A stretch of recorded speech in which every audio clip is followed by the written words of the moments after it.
normally you're the one that has all the stuff in the background, so I try to just tilt my screen a little bit so you can see my posters here. I got two original print Judy Garland posters. So I got it from the Nice. hotel.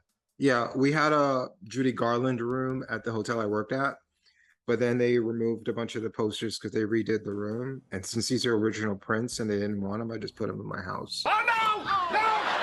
I better get going. There's been a big misunderstanding here. So it's not indicative of me being gay.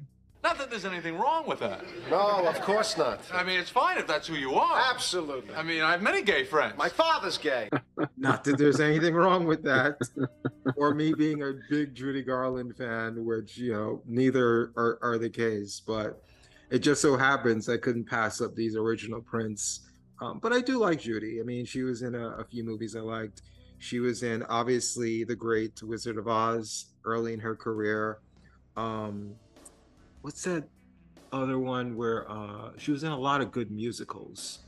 I'm trying to remember that one specific musical. I could probably just Google it to save myself the stress of trying to figure out which one it is. But there was this musical that's really popular. Meet Me in St. Louis, I think, is the name of it. Yes. You know what? Yes. Meet Me in St. Louis. It would be so embarrassing if that's one of the posters behind me. It might be because this one's not in English. But Meet Me in St. Louis is a good one. Yeah. But I think there are like three behind me. Only two are in the screen, and there's like another one across the room. Meet Me in St. Louis is really good, and also her version of A Star Is Born. The interesting thing when I read up on that, I'm also a big Cary Grant fan. For those who listened to the last podcast, hear me incessantly bring him up when I try to think of a good leading man around that era. But she wanted Cary Grant for the movie, but he didn't want to work with her because of her drug habit. He didn't view her as reliable. But yeah, my Judy Garland posters. There goes all my backstory about that. I see you got Showgirls back there. I do. Yes. Yes. What is that? A Showgirls what? I can't tell what it is. This is a collector's edition that they released on DVD.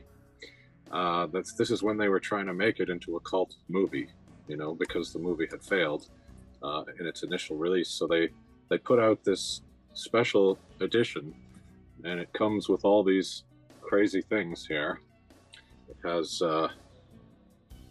playing cards, shot glasses, you know, it's it's a whole set of stuff. And this was quite expensive when it first came out, but I was lucky enough to get it in a bargain bin when they were trying to get rid of it because they didn't sell them all. So this has been sitting in my collection ever since, and it's still sealed. It's not open. It's in the original plastic. And I had intended to open it at some point and watch the movie, but I wound up buying the movie on Blu-ray when it was being blown out. Is she nude on that Blu-ray? With like maybe they blurred out her parts? There's a body stocking there. I don't know if you can. Oh, it's hard to tell with the glare. It's just because Yeah. it's okay. Yeah, I can see it now. I can see it now. Yeah. Yeah. So I also got this very cheap when they were blowing stuff out. We had a big chain here that went out of business and they sold things cheap. So I wound up getting the Blu-ray, and then I did not have to open this special collector's edition. So I don't know if it has any value to anyone, but it's still sealed in its original box. Yeah. You figure they would have like the pasties or like something like that, you know. They probably wouldn't have a G-string, but like, you know, like pasties would have been like a cool one to have, something like that. But they didn't actually. It looks like they do. They do have pasties there. Okay. They also have a blindfold, like something you would wear maybe to sleep at night, or when you're playing the movie. Or maybe, yeah, maybe.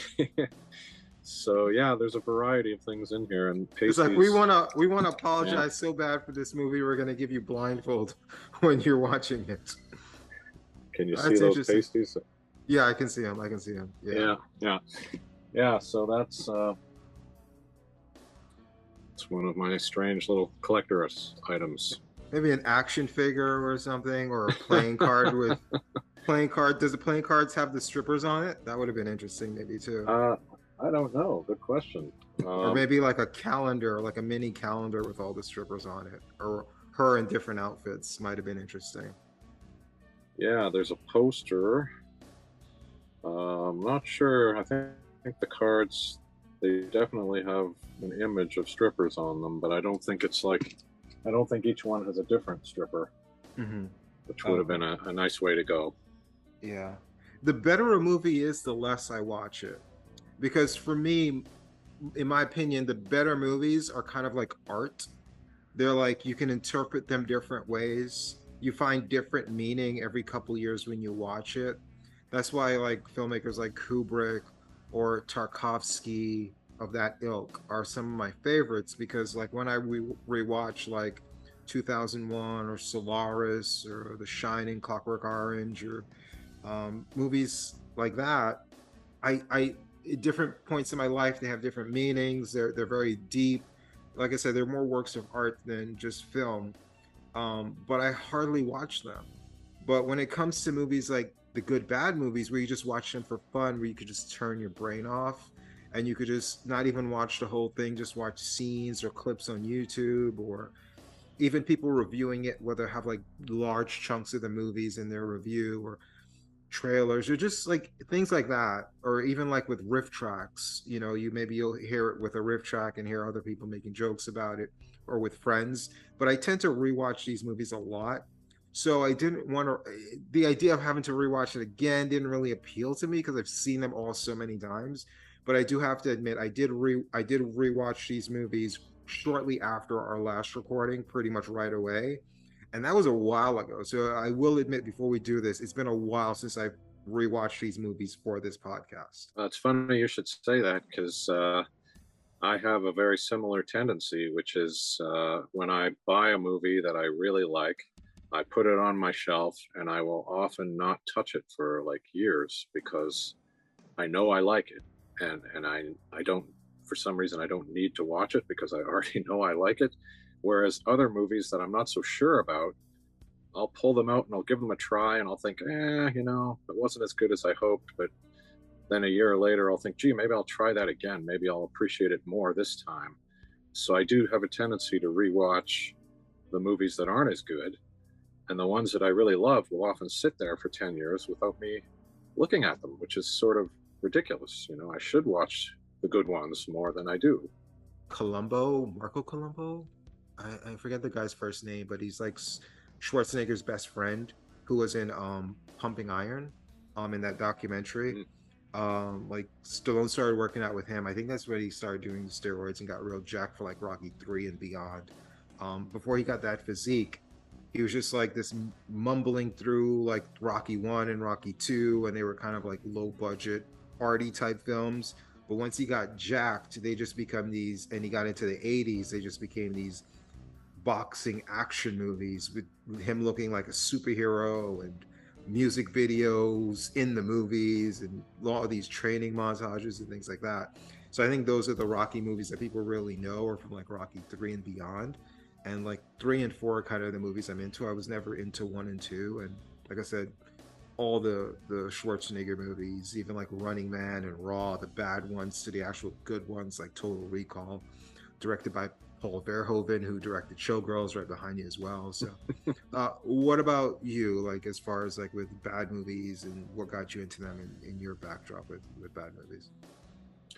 Well, I don't know. I started watching bad movies when I was quite young. I just discovered the joy of watching a bad movie. I just loved it. And my friends and I would go out and we'd look for movies that looked bad, and we would rent them and bring them home and watch them. And if we were lucky, they'd be very funny and we would enjoy them. If we weren't lucky, they would just be boring and not much fun at all. But I think that's something, when we talk about the sort of movies that are so bad they're good, that's one difference, is that they are actually entertaining. And sometimes people will say to you, oh, these movies aren't the worst movies ever made. And I'll say, well, no, they're not, because the worst movies ever made are unwatchable. You know, we can't even sit through them. They're so torturous. these movies are actually fun. So they're, of course, they're not the worst movies, but we may call them the worst movies, but they're actually, in a way, they're kind of good at what they are. They're good at being entertaining. So I just love them. Yeah. I guess like a lot of the movies I kind of grew up watching could be considered bad because I just remember as a kid going into the video store and anything that looked like it had violence or sex or boobs or people getting killed on the box covers with the movies I went to. I guess they can be all considered bad movies, but I don't really consider them like so bad it's good. They just are the kind of movies that appeal to me.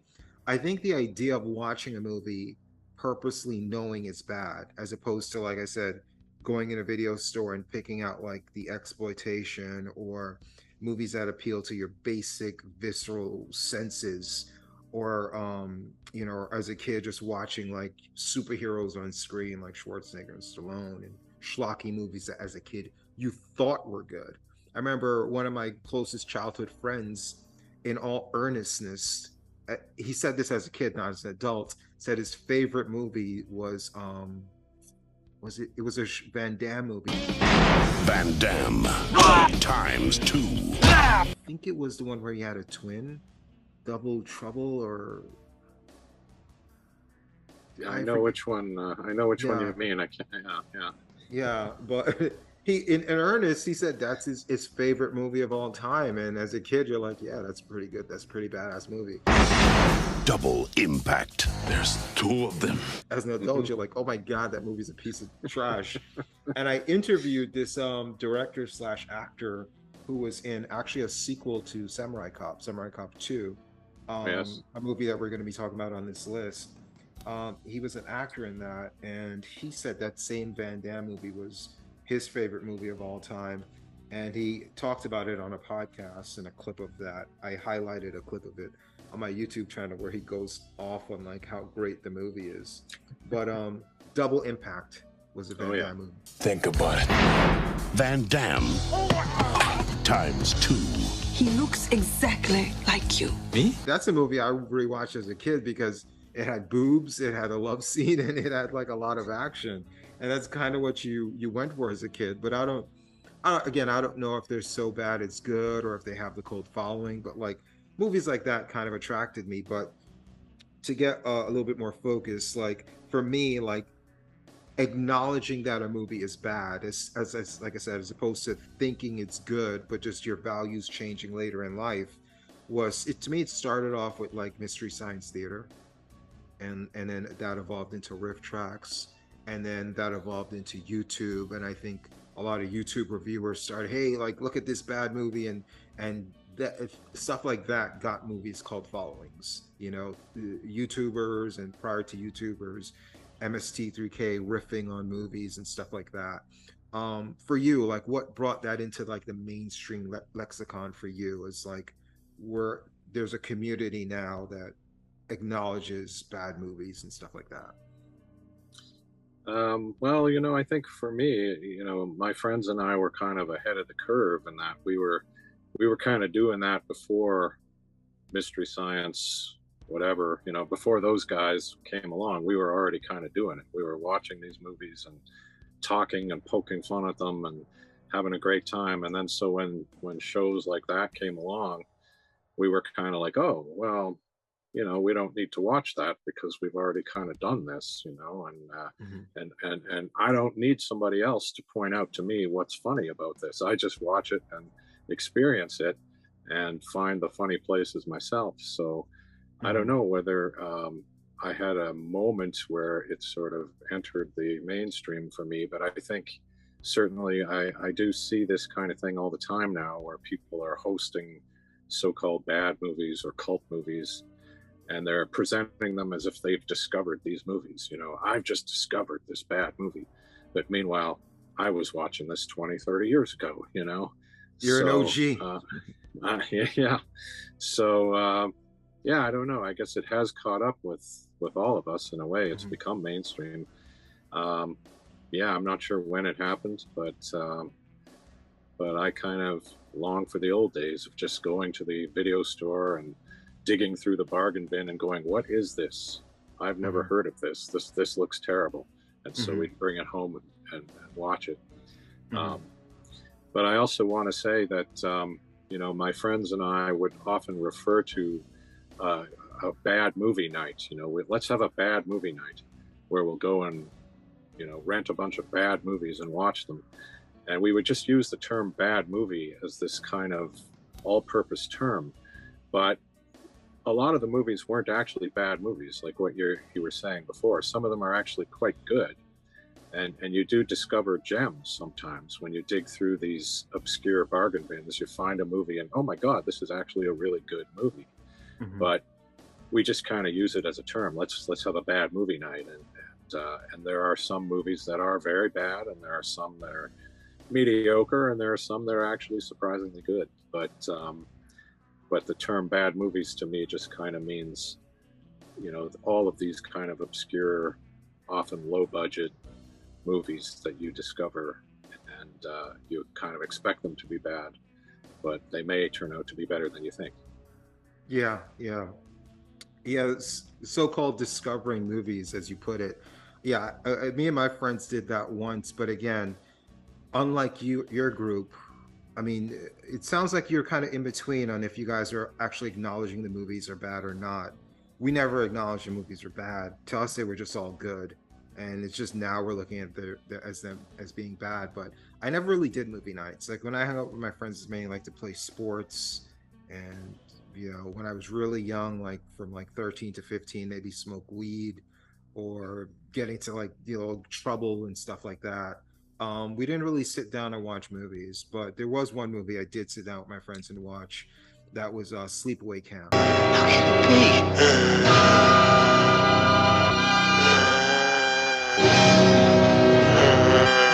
she's a boy.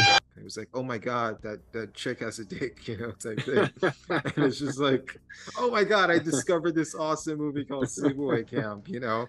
But yeah, like, you know, so-called discovered, like, you know, there's probably a ton of people that were watching at the time, but this was before YouTube, so it's like you had to discover those movies on your own. Now bringing it into today's time, it's easy to discover these movies because you don't have to look in video stores. You don't have to, you and your buddies come up with like looking for, like, scrounging for movies and say, hey, like this looks interesting or that looks interesting, let's watch it. Now, even if it's an obscure movie, if it has a decent cult following, you've probably heard about it already. Even if it only made like 50 cents at the box office, or even if it went straight to video or something like that. If it's quirky enough, there's going to be some YouTuber or someone on social media that, you know, talks about it, or people that ironically give it good reviews on, like, you know, Rotten Tomatoes, or maybe if it just gets only bad reviews on like IMDb, people just like search worst movies, like and then they'll watch it because it has a low rating, you know. So some people like will look for movies with high ratings, some people purposely look for something with low ratings. So there won't be any discovering with this list, but I will say that most of the stuff on this list aren't from the 80s and 90s when I grew up, even though they're all pre-20th century movies, or they're all 20th century and before movies. They're not going to be the modern stuff, because I think with the modern stuff, people can discover them on their own. And they, you know, probably a younger person can tell me more about like movies like Fateful Findings and like Birdemic 3 and things like that, stuff I probably even never watched. I definitely haven't watched any of the Asylum movies, like the Sharknado movies that try to be bad on purpose. But a lot of these straight to video movies, I think people, again, there are a lot of people watching this that probably have way more knowledge of that stuff than I do. So we're just going to focus on like pre-2000 bad movies. And again, a lot of this stuff is not from the 80s, so there aren't a lot of the movies we talked about. That's why I kind of want to get those movies out there. But yeah, we might as well just get into it. We've done enough preambling. Man, everybody got AIDS and shit. Let's just start with the movie behind you, Showgirls. I saw that movie in the theater when it was brand new. I'd heard all the buzz about it, and I kind of knew going in that it was already rumored to be a bad movie, that this was a bit of a disaster in progress. And I went and saw it, and, you know, I enjoyed it. And, you know, I could certainly recognize that there were, you know, bad elements to it, but I didn't think it was as bad a movie as what people were maybe suggesting. Um, you know, people were talking about it maybe becoming a cult movie, and I think the studio actually hoped it would become a cult movie so they could maybe make back some of their money. But to me, it wasn't bad enough in a way that it would become that kind of a cult movie, like some of the other ones on the list here. But I had known the director, Paul Verhoeven. I'd seen a lot of his other movies. I mean, Basic Instinct had been a massive success just before this, and I had seen that one in the theater as well. And you could make a case for that one having some kind of bad elements as well, but it works, you know, it works for what it is, and it's very entertaining, and it obviously was a big success. So I guess Showgirls, it was kind of like, this is the movie he wanted to make, you know, after becoming successful and kind of having the power, he decided he wanted to make this. And I was puzzled, I guess, you know, as to why did you want to make this movie? But yeah, I remember going to see it in the theater and thinking, well, you know, it was entertaining. I wasn't bored, you know. Mm-hmm. And later on, I watched it again and started to appreciate it more. Mm-hmm. How about you? How did you first see Showgirls? Yeah, for me, this was kind of interesting because there was a lot of hype when this movie first came out. And Paul Verhoeven is the director that I loved coming into this movie. RoboCop, Total Recall, Basic Instinct. I've watched those movies a zillion times prior to Showgirls coming out. RoboCop was like, you know, amazing to me because I was so young when it came out. It was like, oh my God, like RoboCop, and all the violence and the gore and the way he killed all these people at the end. That whole scene where he got shot up, it was just so violent and over the top, and it was so funny too. And that's the thing with Paul Verhoeven, is that he does have a lot of humor to his movies.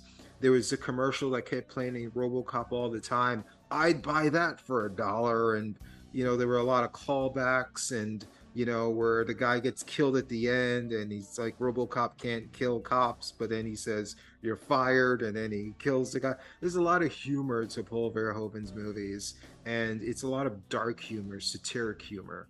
And when you watch that and like Total Recall, again, Total Recall, it's silly, it's over the top, it's schlocky.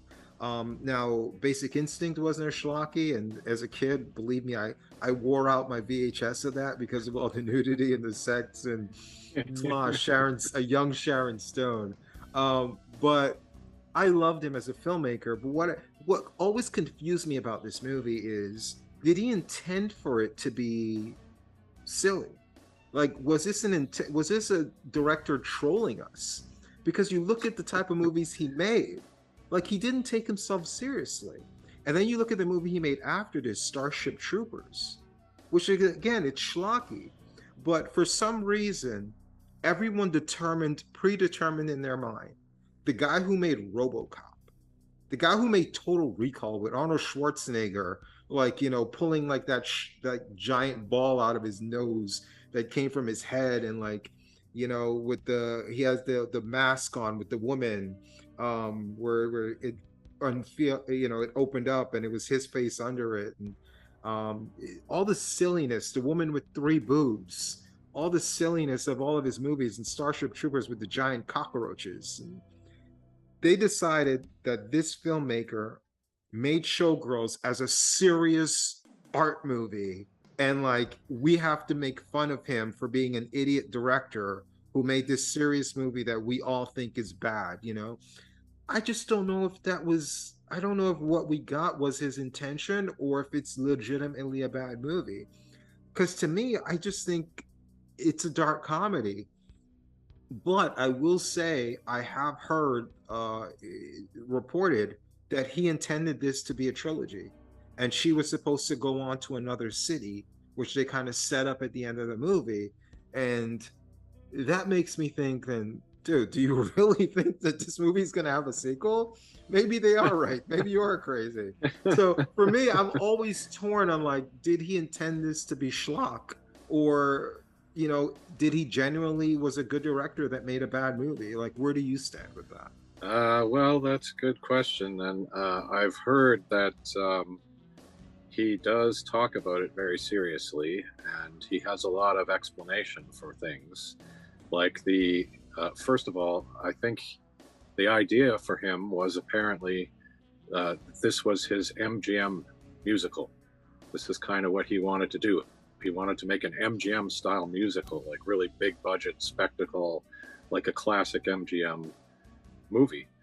And so that's kind of puzzling in itself. But then the show in Showgirls, like the show that they're performing in Las Vegas, which is called Goddess, I just find it to be weird. Like, I don't understand that show. And they keep showing the same opening sequence of it over and over again. Whereas I feel like in a real MGM musical, you would see different musical numbers throughout the movie. But we just we get that opening repeated again and again and again.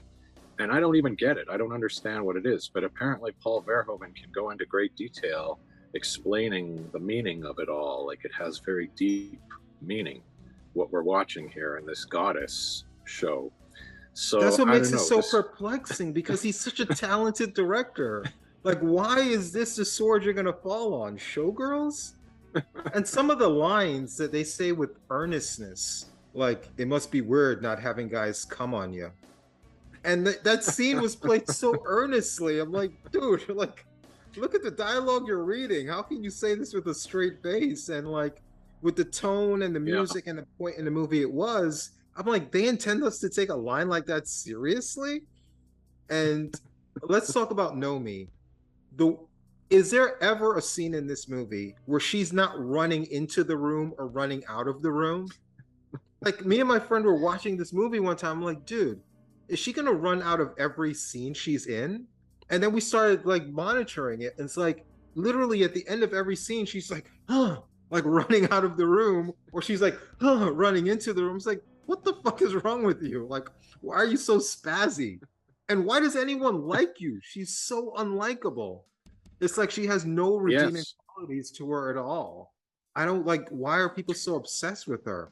And like, her way of eating French fries, was that an artistic choice? Like, stabbing it into the, like, is there a deeper meaning to that? Is like that a knife? Is like the French fry a knife, and like the ketchup is like blood, and it's like some flashback to like her killings? Like, I just the choices were just so odd.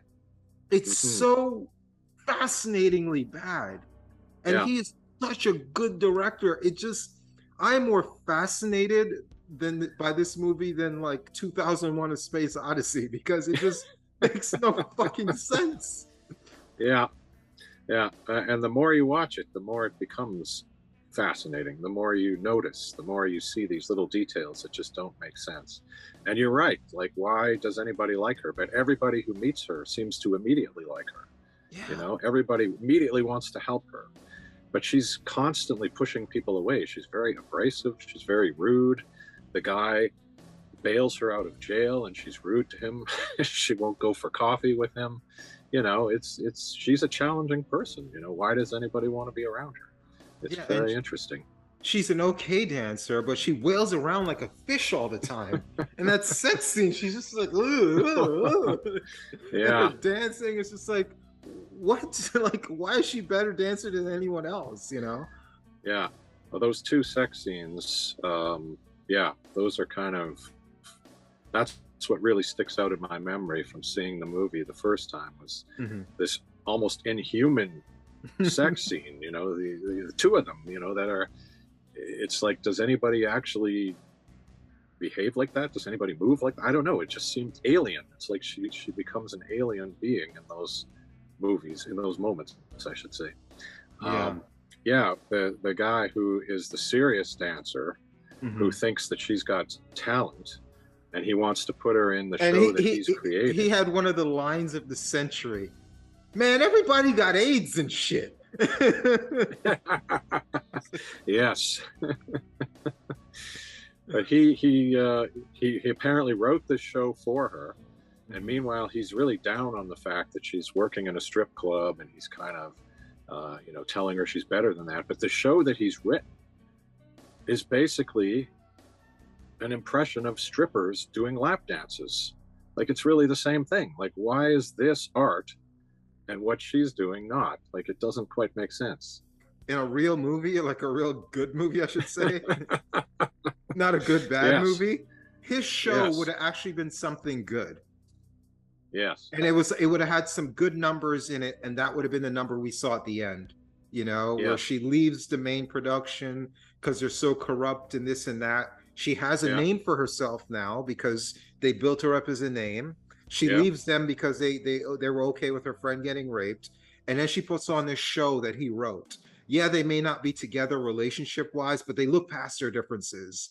And they put on this show that he wrote, and it's a spectacular show. And they take all the strippers. It's like, today we're closing down the strip club. Boo, boo, boo. We have the show. Boo, boo. They're throwing tomatoes at them. And then they start putting on the show, and you get the slow clap or something. Everybody loves the show, and in the back there's like some critic getting a lap dance, and it's like, oh my god, this show's amazing. He calls his favorite, something like that. But you're right, the show he did was fucking awful.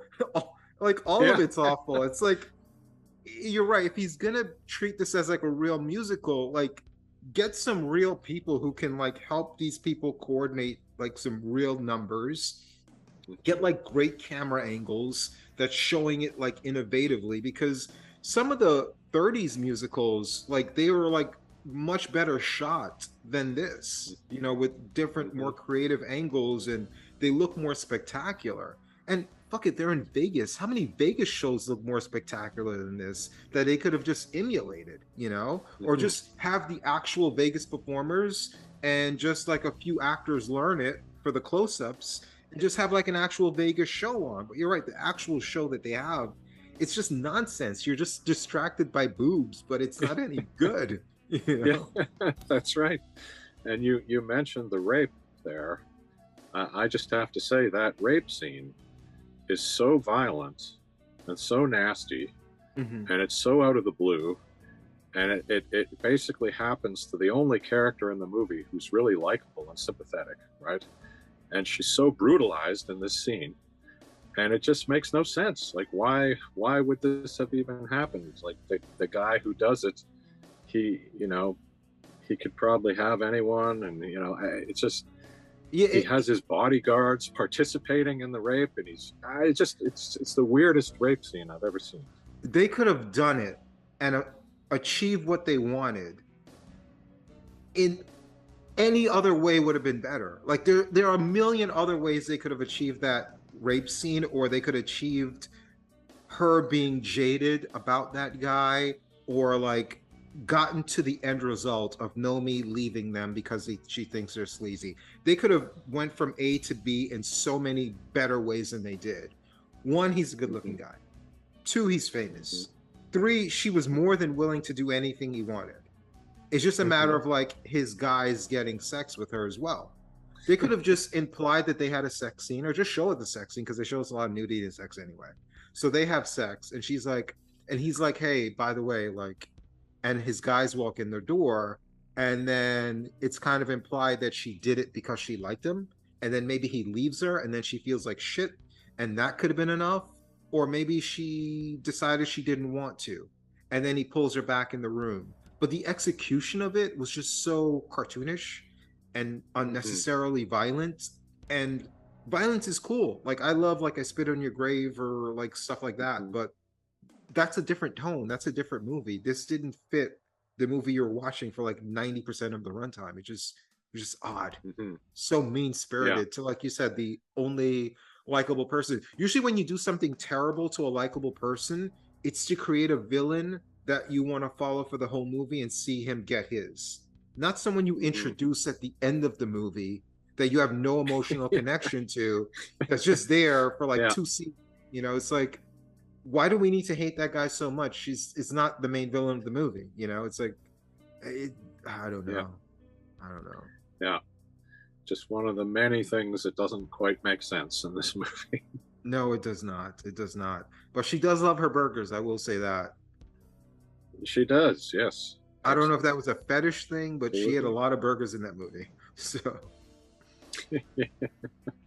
Yes, true. on the positive though, she now in the day and age we're living in now, for actors to get into incredible shape is not a big deal, especially with PEDs and stuff like that, and the science of it, and like personal trainers. But back then, that's pretty impressive. Like you didn't see that a lot, where actors can transform their bodies or become a great. I don't know how much of a dancer she was or how in shape she was, but she did a pretty good job of being a credible dancer in the movie. So I will give her credit for that.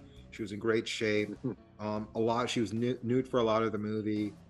Whatever you think of her attractiveness, she got her body into incredible shape. She was very tight, and she went all in. You know, a lot of people that have body doubles, or they'll play a stripper and they won't go nude. I'm like, I'm cool if you don't want to do nude, but why play a stripper? Like, there's been so many actresses who played strippers. It's like, just don't play that role if you don't want to do the nudity. It just doesn't make sense, you know. But she was all in, so Yeah. I'll give her credit for being all in, for getting in shape. I'll give her zero credit for her acting because it was atrocious.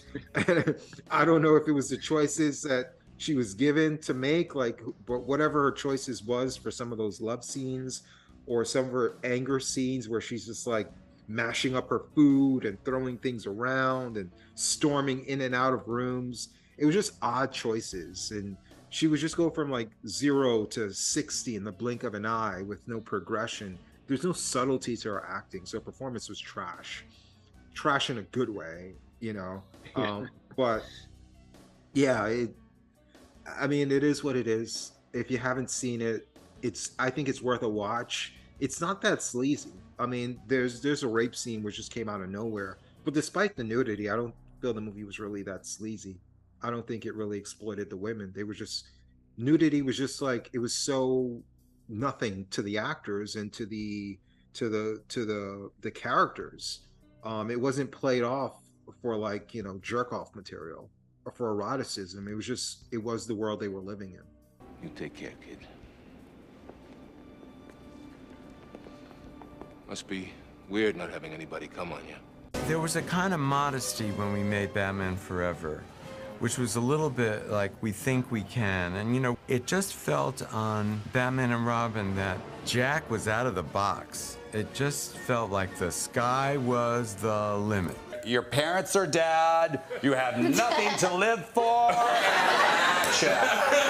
I'm Batman. And cut. Batman 1989 is actually one of my favorite movies I've ever, because one, I had the VHS.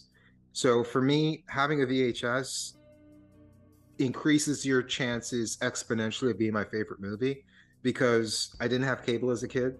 So if I had a movie on VHS, that means that not only did I have the uncut version, which means like all the movies I watched that had commercial breaks, this didn't have any.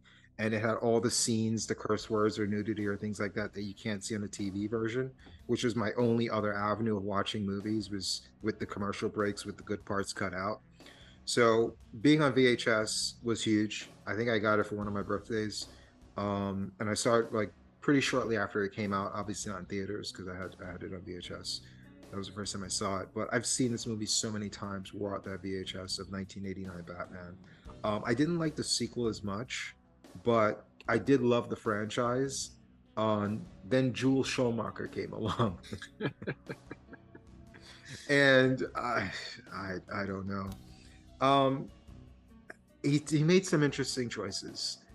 So when Tim Burton took over, prior to Tim Burton, the main Batman in the lexicon of live action was the spoofy 60s version with Adam West. And for some reason, I guess because of all the backlash of how dark the Burton movies were, they decided, hey, let's go with that 60s version. And then you had the bat nipples and the bat butt and the terrible puns, and yeah, I don't know. It's more Showgirls than Batman. It's more Showgirls than Showgirls, because Poison Ivy felt more like a drag queen than an actual woman. the way she was performing, and her performance and her attitude, it felt more like should have been in a John Waters film, more so than like a mainstream film with the way she was performing it. It was very unrealistic. I don't know. I guess there was an audience because he made two of them, but this movie just never clicked with me until I watched it as a so bad it's good. But initially I hated this movie because I love Batman and I love the Burton movies. But over time, I began to see the humor and how bad it was. But initially, I just hated this movie.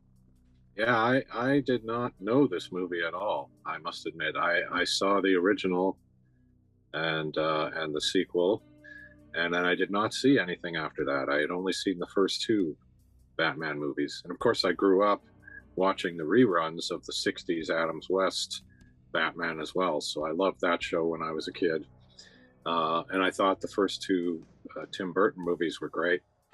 And then I just didn't see the others. I don't know why. I just didn't see them. And I didn't really hear anything about them other than I think George Clooney made a remark that he had put the franchise to bed or something, like he had destroyed the franchise or something. And I didn't understand what he meant. I just thought, okay, I guess the movie didn't do as well for some reason, and that was the end of it. But yeah, the George Clooney interviews about this film was the first time I saw an actor outwardly trashing the movie he was in while he was promoting it. I've read that he actually will return your money if you run into him on the street and say that you paid to see the movie. He'll pull out his wallet and give you $10 or something. He'll refund your money for seeing that movie. So I had no idea. I had no idea that this movie was so bad, and I certainly had no idea that it was so bad it's good. I just never heard anything like that. Mm-hmm. So this until we started talking about doing this show here, I didn't know, and so I watched it for the first time, and yeah, I think I was just kind of floored by it. I just didn't understand how it had come to this. Like, this was nothing like the first two movies, and I don't get it. I don't get why he did that with it. I didn't love Batman Forever, which was the movie he did after the two Tim Burton films. I didn't love it, but it wasn't god awful. Like, you could see like, hey, it's different, not my cup of tea, but yeah, let's see what he does with another Batman movie. But he just went off the deep end. Yeah, that's what it seems like. And I knew I was in trouble right away, because in the opening sequence, they get the call that there's a problem, and they go and they wind up fighting Mr. Freeze. But they don't know that they're going to be fighting Mr. Freeze. And this is the first time that they're seeing Mr. Freeze. And yet skates come out of their boots. Yeah. And they skate on the ice. So they were obviously prepared with skates in their boots. But why? Why would, I mean, that's just so absurd, right? Yeah. And I knew right away, okay, this movie is off the deep end, just in that opening sequence. It's worse than like cartoons have more logic than this. It's just, I don't even know who it's for, because kids don't know, or who would be watching that weren't even born or would be aware of the 60s version of Batman and the campiness of the acting. Like, I just don't know who the movie is appealing to. Like, Schumacher is a gay man, and if you didn't know that, just watch the movie. The men have nipples, the women don't. Look at, like, look at Uma Thurman's performance. Again, she performs it like a drag queen, and she's dressed like she's in drag. The only thing is she's a woman dressed as a woman instead of a man dressed as a woman, but she's more of a drag queen than anything else. If you've seen any John Waters movie, you'd swear this was a big budget John Waters movie. I just don't know who's appealing to. Gay men, kids, nostalgia for older people, for the nostalgia for the 60s version, who just jumped across the Burton version and just want nostalgia for the, like, who was this appealing to? I just didn't get it. It just made no sense. And even he, like, admitted, like, he went off the deep end in interviews about the movie. Yeah, I've heard that too, that he's apologized in retrospect to the fans. And they also say that it's because of this movie that the whole Marvel universe kind of came about, a whole new way of making movies that were respectful to the comic books. And it's because of this. It's because of the disaster of this movie. So you're saying something good came out of this? Well, apparently something good came out of it, but I also have to say, Alicia Silverstone as Batgirl, she's almost not there, right? Like she kind of shows up and she's like doesn't really do anything, and then at the end of the movie, she just kind of finds out that they're Batman and Robin, and she just kind of joins in.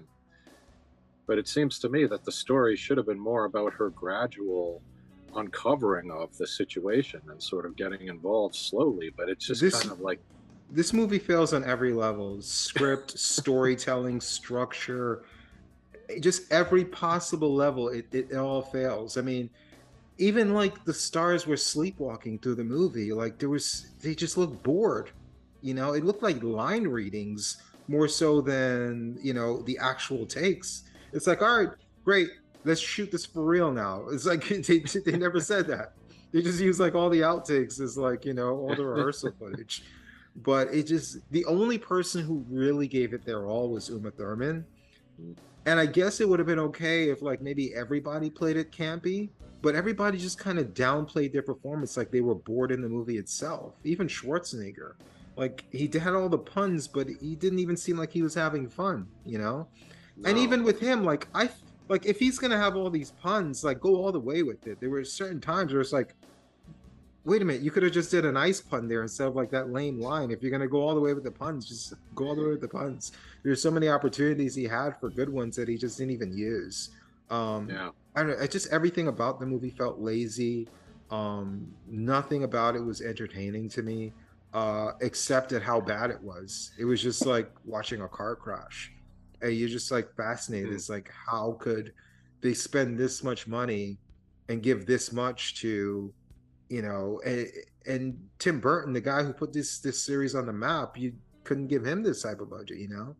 I don't know. It's, thank God Nolan came around and kind of saved it many years later. But yeah, this is just one of those fascinating big budget kind of like movies where it's just like what they mean, obviously thinking like, let's cash in, let's homogenize this, let's not offend anyone, and then you end up with crap like this. I think there are some superhero movies that are falling into that, like the Black Adam movie.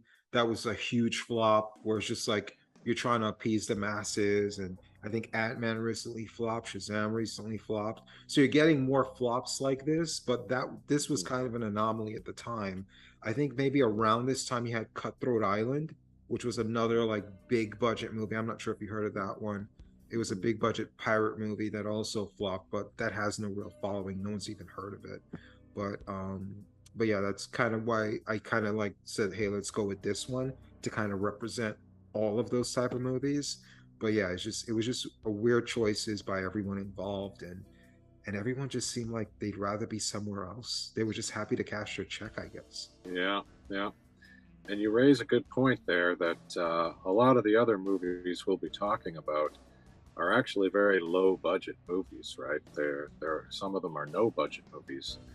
And I find it a lot easier to forgive people when they're working with a low budget or no budget, and they make a movie that's bad in some way, you know, technically bad, it looks bad. But when you've got all the money in the world, you've got a huge budget, you've got a huge A-list cast, how can you make a movie this bad? It's harder to forgive that, if you know what I mean. Absolutely. There's no excuse. If you have, the less money you have, the more excuse you have for poor execution. When you have all the money in the world and you still fail at every level of execution, you have no excuses. It's just fascinating. And that's kind of what I wanted to do with this list. We could have picked like all movies that were just basically all fit the same criteria, but I kind of wanted the list to bounce around a little bit where we covered everything. And this was kind of like the one like super big budget, couldn't fail movie that somehow found a way to fail that I wanted to have as part of this list.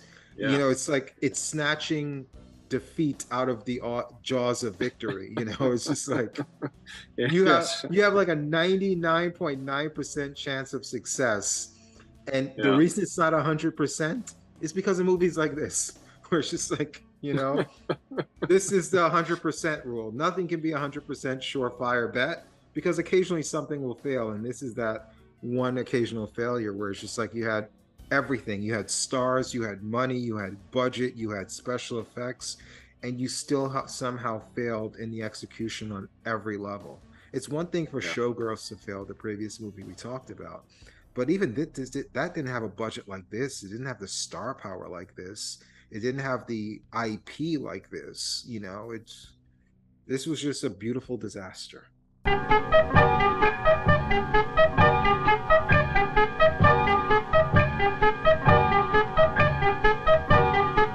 Manos, the Hands of Fate, or Hands, the Hands of Fate, if you translate it. This is a fascinating movie to me because this is one of those movies where I wouldn't have heard about it if it didn't have the strong online cult following.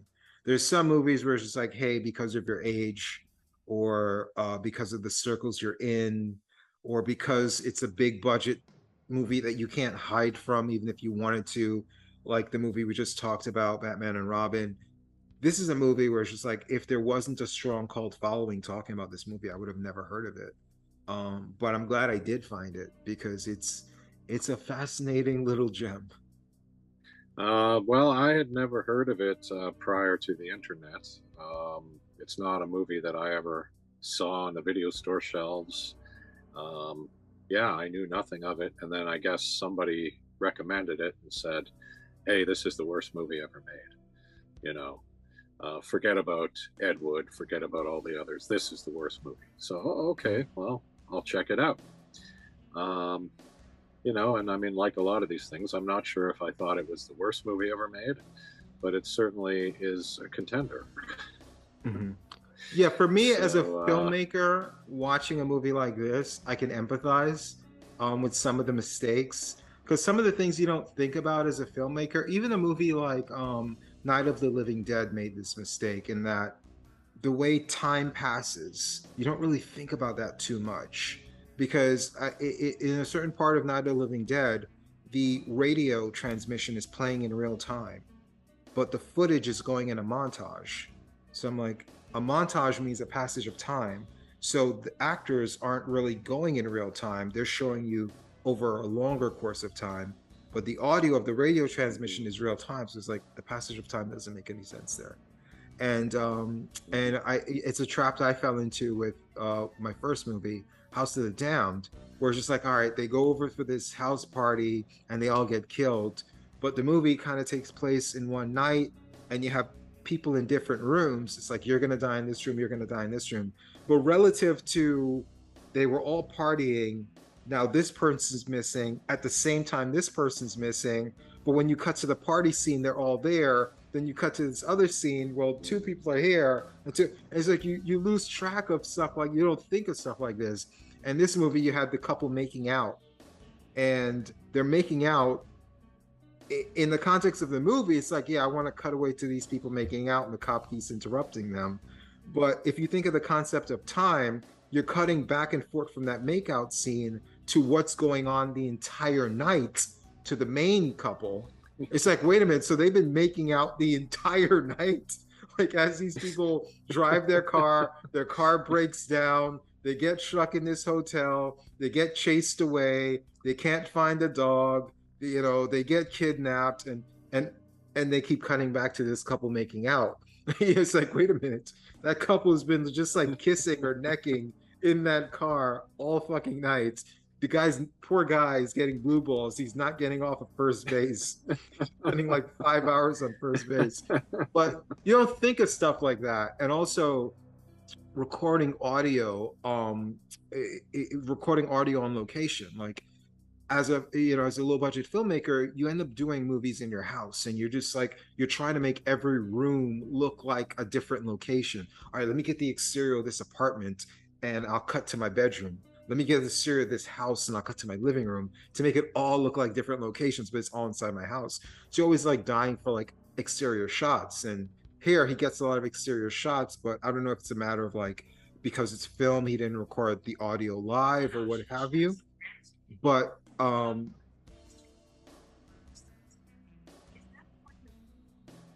I'm sorry, my Siri just picked up on something I was saying and decided I was talking to my phone. Okay, I see.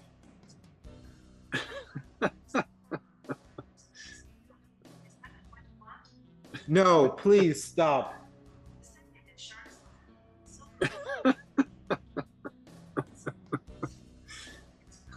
Please stop. How do you shut that off?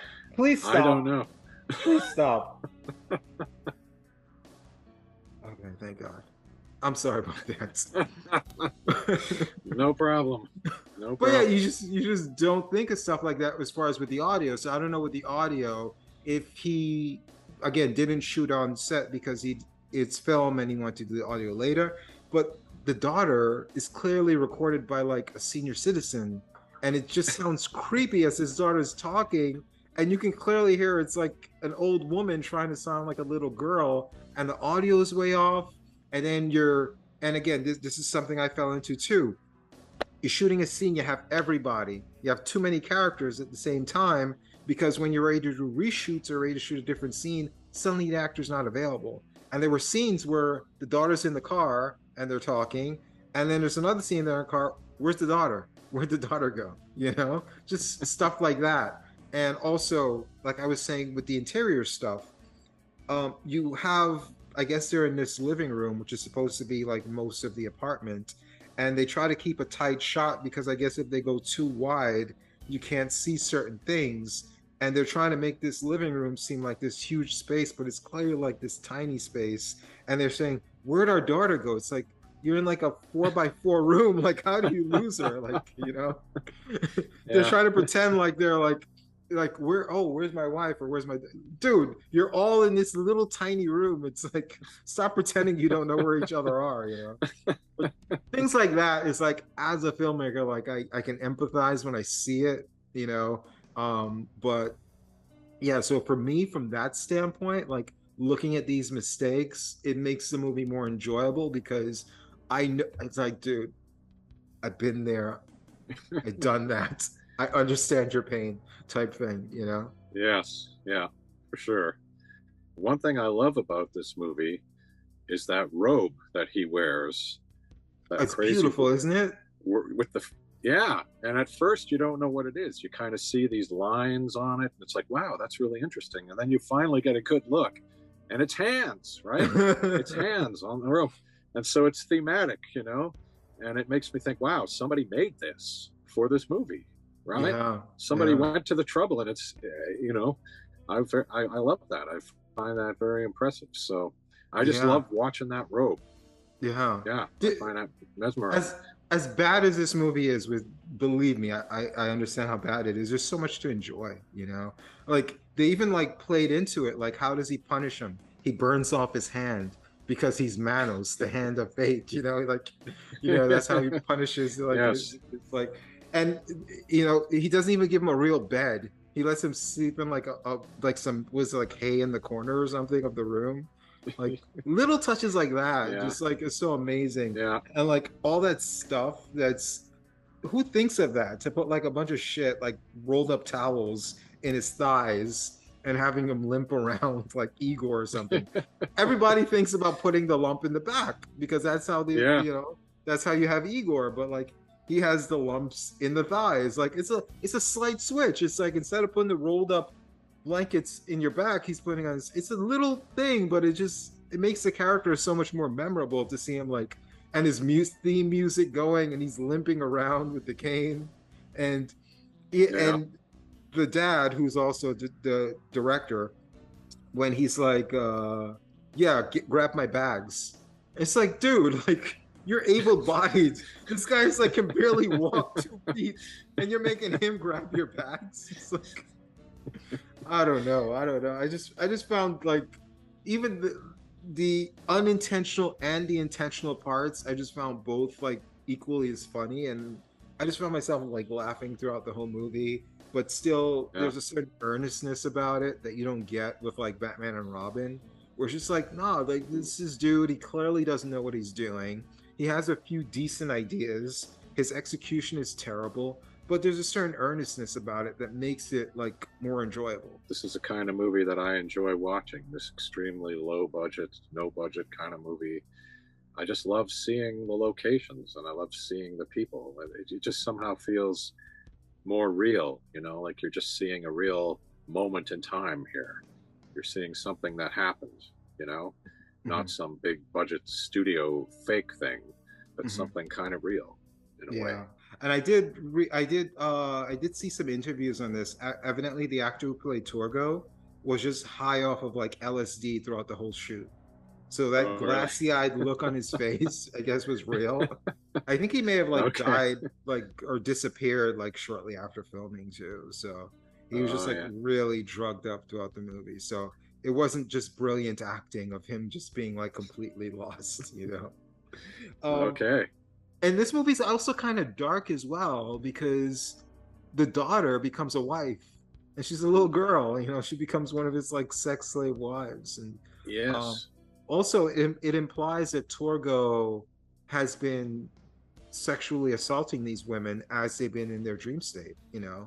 He's like, I've seen what you've been doing, you know? Like, they're implying that, like, yeah, he's been having his way with them in their dream state, you know? So it's kind of dark, you know, underlyingly dark. It's not, like, viscerally dark where you're seeing dark things, but, like, if you add one and one together, you're like, ooh, is that where they're going with this? You know, it's like, you know, like a 10-year-old is going to be his wife now, or like this guy's been sexually assaulting these women. Also found it funny. I don't know if they did this on purpose, but when the women are like being catty towards each other, you could see Manos just like, oh God, like he's just like so... He's just like so had it with them. He's like, oh fucking Christ, as you're just like going back and forth with each other. It's like yeah, he's like, this is the other side of having like a million wives, you know. So I just found that hilarious. Just like the look on his face, the actor's face, as the women were going at it. And also, again, I don't know if this was an artistic choice, but like when they were acting catty, almost like women, like, you know, that time of month type thing. They had those red streaks in the white outfits. So it's almost like, yeah, it's that time of month. That's why they're acting like that, you know? That's why they're so bitchy, you know? So, I don't know. Again, these could be just like weird coincidences or oddities, but I tend to think they're intentional. Like, why else would they have like a red streak going down from their waist down in these white outfits? Like, what's the point of that design, you know? But, which is that, and... you know, a few other things, which is really interesting.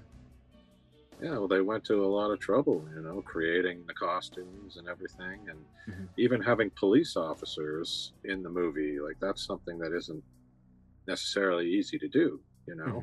You know, they went to some trouble when they made this movie. Maybe. I mean, they also just did use like one room in an apartment, you know, and it's like a backyard and like 2 cars. So I don't want to give them too much credit. Like, this budget couldn't have been that big. I do give them credit for a few creative choices and a nice robe, but I still think this is probably like a minuscule budget that was probably done in a weekend, honestly. So. Oh yeah. No, I agree totally. No budget kind of movie, but they did go to some trouble. Like, that robe alone, I think, gives them a lot of credibility there. Because they get a lot of brownie points for you for the robe. Yeah, that's right. Like, to you, that robe is worth more than like the $200 million they spent on Batman and Robin. The $50 they spent on that robe. Arise, my wives, and hear the will of Manos. The child of Israel will grow up to be a woman, and as the oldest of the wives, I demand that she live. What's wire hangers doing in this closet when I told you no wire hangers ever? $300 dress on a wire hanger. We'll see how many you got in. We're gonna see how many wire hangers you've got in your closet. Tell me what? Yes, Mommy Dearest. When I ask you to call me that, I wanted you to mean it.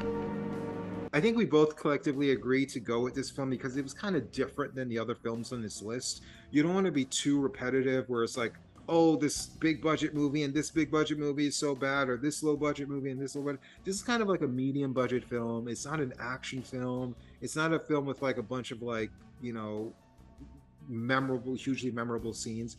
Although there is one memorable scene. No more wire hangers. That's just a classic line. But it's just so odd, you know. And are you a fan of Crawford, Joan Crawford, at all? Well, you know, I don't call myself a fan per se, but I certainly have enjoyed her in movies. She's in some great movies. I haven't made a point of trying to see all her movies, but she's certainly somebody who I have enjoyed. Yeah, I'm actually a pretty big fan of hers. Not hers singularly, but in a lot of movies she's in. She was in a lot of good movies. Not a huge fan of hers, but I'm aware of her work and I have seen a lot of her work. Yeah. So it was kind of interesting to see like a biopic. But this biopic is so silly and so over the top. And the ending is so atrocious where it's just like, I forgot the exact line, but when like, you know, when the kids realize that Crawford isn't going to give them any of the money, and then the son is like, oh, I guess no one will know. And then the daughter is like, won't they? Yeah, and she gets the camera, won't they? It's like, what are we doing here? You know? Yeah. And even in her attempts to paint her mother as a terrible person, which I don't deny, her mother may have been a terrible person. There's rumors that she was a sexual predator, that she tried to seduce Marilyn Monroe, but Marilyn Monroe didn't want to like go that way because I guess Crawford was bisexual. They claim everyone was bisexual back then. They claim it was like Rome back then. Even guys like Harvey Weinstein, that was his excuse in a lot of interviews prior to him getting taken down. It's like, oh, I wish it was the old days where like, you know, he kind of implied that like men like him could have sex with actresses to be in his movies and stuff like that. Because when you go back and see some of the interviews, it's like, man, he kind of like led you to a trail of breadcrumbs that we should have seen what Harvey was up to the whole time. But that was the truth back then. A lot of these producers and directors, they would just have sex with these women. There was even a term called the 5 o'clock girls, I think was the term, where it's just like every evening, like producers, directors would have sex with a bunch of starlets that wanted to have parts in their movies and stuff like that. Or the 12 o'clock girls. It was some kind of time blank girls. I don't know if it was like the noon girls or 12 o'clock girls or 5 p.m., something like that.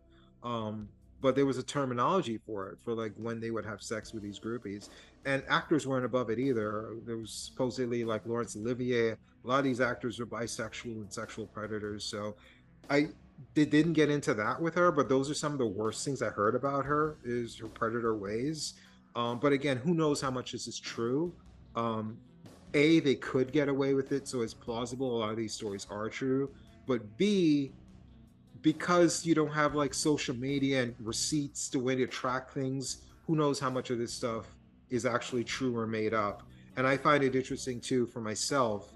I get to a certain age and I talk to younger people and I tell them stuff that are facts, and they're like, wait a minute, that person did that or this and that. And you realize like over the passage of time, like as you get older, it's like, yeah, like some of these things that like, even if there are recordings of them or like things that you think is common knowledge, a generation or two haven't even heard of it, didn't even know it happened, you know, just with the passage of time.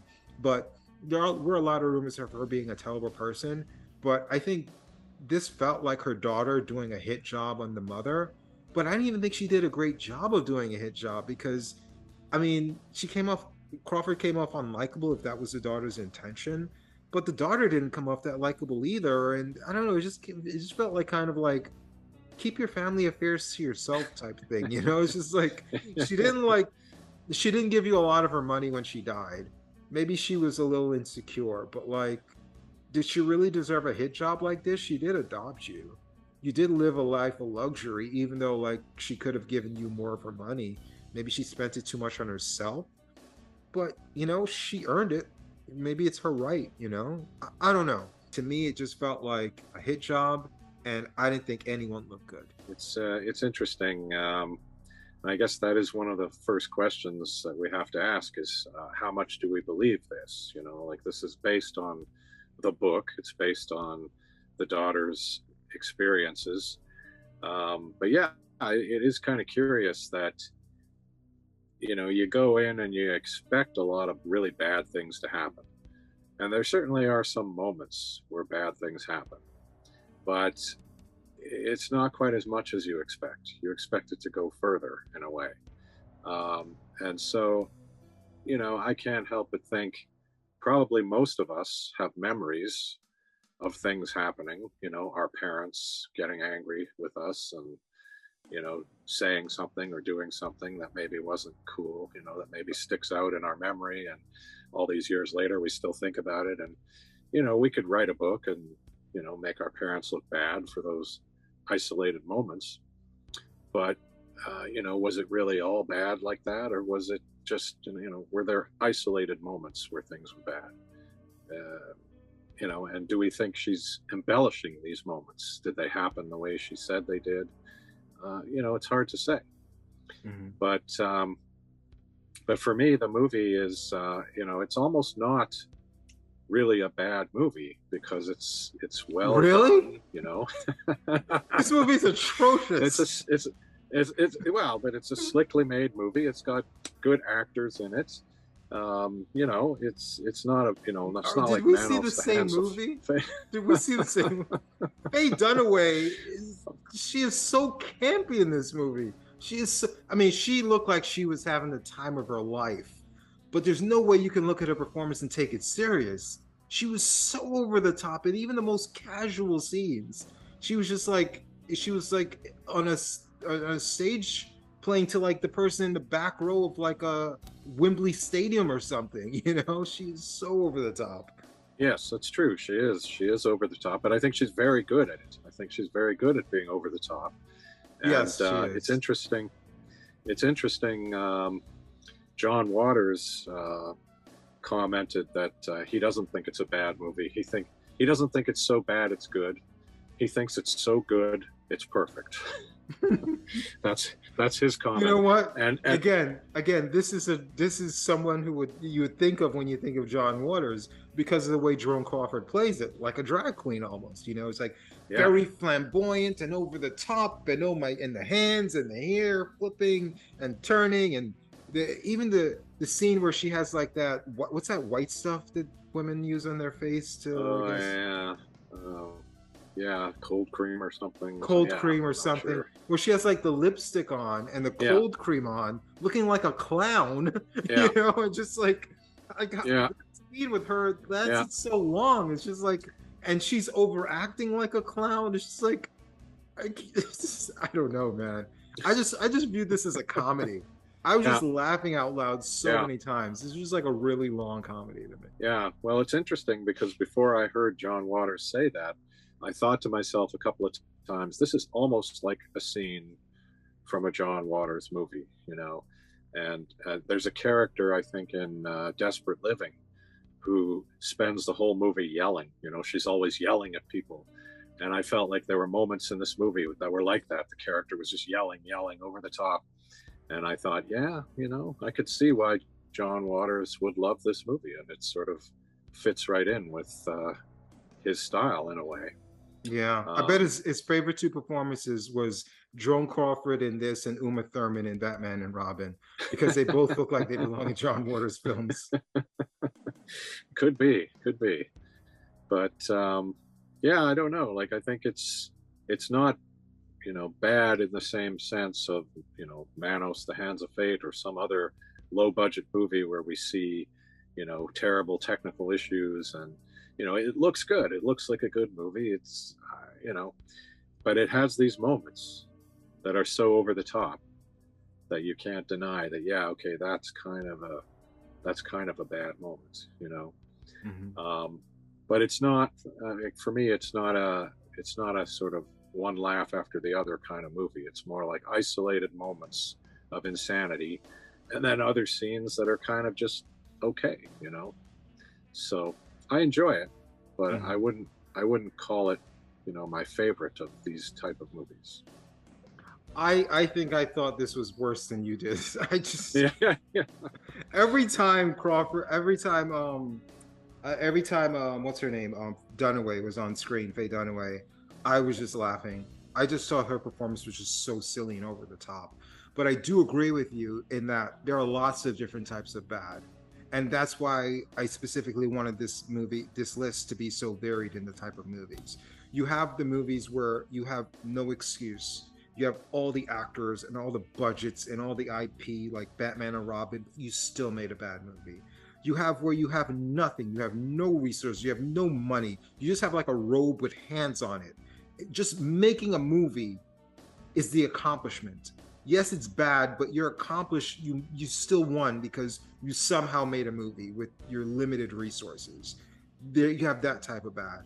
And to me, you have this type of bad, which is very different in that this shit sucks, but this is what you wanted. It's like, this shit is so over the top and so crazy. It's bad, but you didn't fail because you achieved what you wanted, but what you wanted to achieve was bad. You know, it's just like, I don't know if that makes any sense, but it's just like, you wanted these over the top scenes. This is like a melodrama. Now, I know people use that term melodramatic, but melodrama is actual genre of film. And it was an actual genre of film, I think really in the 30s. And then after that, it was just more so dramas. And then it became a derogatory term over time. And it's known in the lexicon as like melodramatic, as oh, you're being over the top. This is a melodrama. This movie belongs in, if this movie was made in the 30s, yeah, it'd be a 5-star hit. But people don't make melodramas anymore, especially when this was made, I think like in the early 80s. It's like, you're making a melodrama in the early 80s? This is 1932. Like, why are you making a melodrama where like every minor thing is like, oh my God, the wire hangers. It's like, why isn't this floor clean? Clean this. It's like every scene is just so over the top. It's like, whoa, like, what are we doing here? Let's take that down like 20 notches type thing. But to me, that's why this is hilarious, because that was their intention. But why is your intention to make a melodrama in 1981? Like, no, like you could take that down 20 notches. And then if you're trying to make a serious movie, then people will take you seriously. Or you can just make it a little bit more goofy and just make an actual comedy. But they're kind of in this weird in-between space where you're not supposed to be laughing, but they're so over the top. How can you take them seriously? And again, they intended to do that, so you can't say it's a Manos. You can't say it's a Batman and Robin because they didn't fail. There wasn't a boom mic in the screen. There wasn't bad line readings. There was over the top line readings, but they meant it to be over the top. So for me, this is a very distinctive type of bad movie. And I think that's why I like it, but I also do think it's bad. Fair enough. It's almost like a type of movie, an expose or a movie of the week that they might have made, where they are taking somebody famous and kind of showing you the dark side of this famous person, and the kind of thing they might have made for TV. But it's not made for TV. It's a big, lush theatrical movie, and it goes so much further in ways than those TV movies would have. So it is hard to imagine, what was the intended audience in a way. Is it just those people who are curious to see, how bad was Joan Crawford? How crazy is she? Are people just tuning in for that?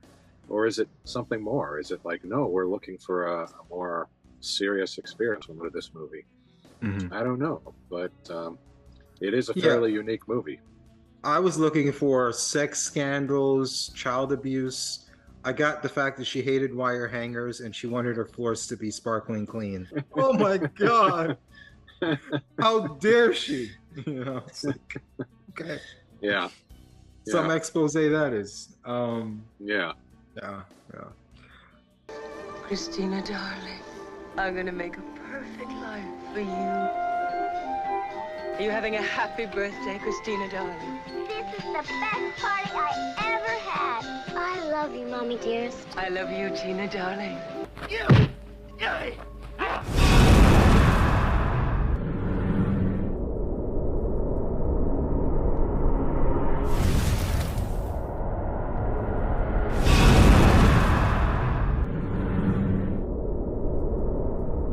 This was actually early 90s, but it kind of emulated a lot of the I would say 80s movies, where you had a lot of the buddy cop movies that permeated the 80s.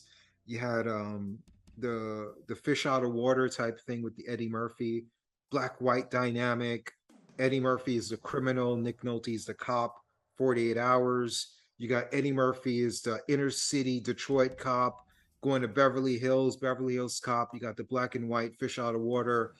Different dynamic. You have, I think, the most popular one of these buddy movies, Lethal Weapon, where you have the crazy Mel Gibson slapping his face, Three Stooges pranks, and obviously now literally crazy Mel Gibson, but back then he was just playing crazy. With Danny Glover, it's like the straight-laced man, I gotta retire, and you got the black and white dynamic. So you do have the fish out of water, black and white, straight cop with the guns, crazy cop, doing crazy shit, unconventional. And I think this was early 90s, but it was kind of, you're going to have that with exploitation films, they're going to be late to the party. But I think this was kind of like piggybacking off of that type buddy cop thing. You have the straight-laced, black cop and the white cop who's, fish out of water in his sense, but he doesn't seem like he's from Japan. He doesn't act like he's from Japan, but he's samurai supposedly. But I guess that was the intention. But yeah, it kind of follows that formula. And I'm surprised that I didn't watch it as a kid, because I would probably see a box cover of this with nudie girls and, action. But it was probably, being in the early 90s, I probably wasn't into this stuff anymore. Like, for me, video stores was like being a really little kid and just like watching R-rated movies you shouldn't. I guess by the time this came out, I was probably more into like maybe sports at that point, or comic books or something else. But the idea of watching R-rated movies wasn't as thrilling as like when you're like 5 or 6 or 7 or whatever years old. But yeah, I mean, this was great. And again, I wish I saw it when I was younger. It is bad, but I almost don't want to call it bad, because it's just like slightly worse than like Double Impact. It's not that much worse than Double Impact. Like, Double Impact is, Van Damme is an actual action hero. This guy is just a guy who maybe took karate classes on the weekend, So. Oh man, I love this movie. And I, just like you, I don't know how I didn't see this movie before, because this was exactly the kind of movie that my friends and I would look for. And in fact, we did see a movie called Hollywood Cop, which was by the same director, and we loved that movie. Never heard of Samurai Cop, but you're probably right, though. It came out a little bit later. We were probably not quite doing that at that time. But for whatever reason, did not find this movie. And it is so in the zone for me. It is so exactly what I love in a bad movie. I would call it a 4-star bad movie. This is a movie it's a bad movie that's really good. It's a really good bad movie. And yeah, I loved it. And I must say, I think that my favorite kind of bad movies are these sort of 70s, 80s, and sometimes 90s action movies. I think those are kind of my favorite bad movies. I'm a horror guy. I love horror films. And there certainly are some good bad horror films. But for some reason, the action movies just seem to knock it out of the park in a way that nobody else does. They just really know how to be a bad movie and do it right. And this movie, right from the get-go, like right the very first line of dialogue, the very first second of this movie, I knew that this was gold, because we basically see a close-up of a guy, and he says something like, "But we are not an established gang. We should not be attacking other gangs. We should be making friends with other gangs.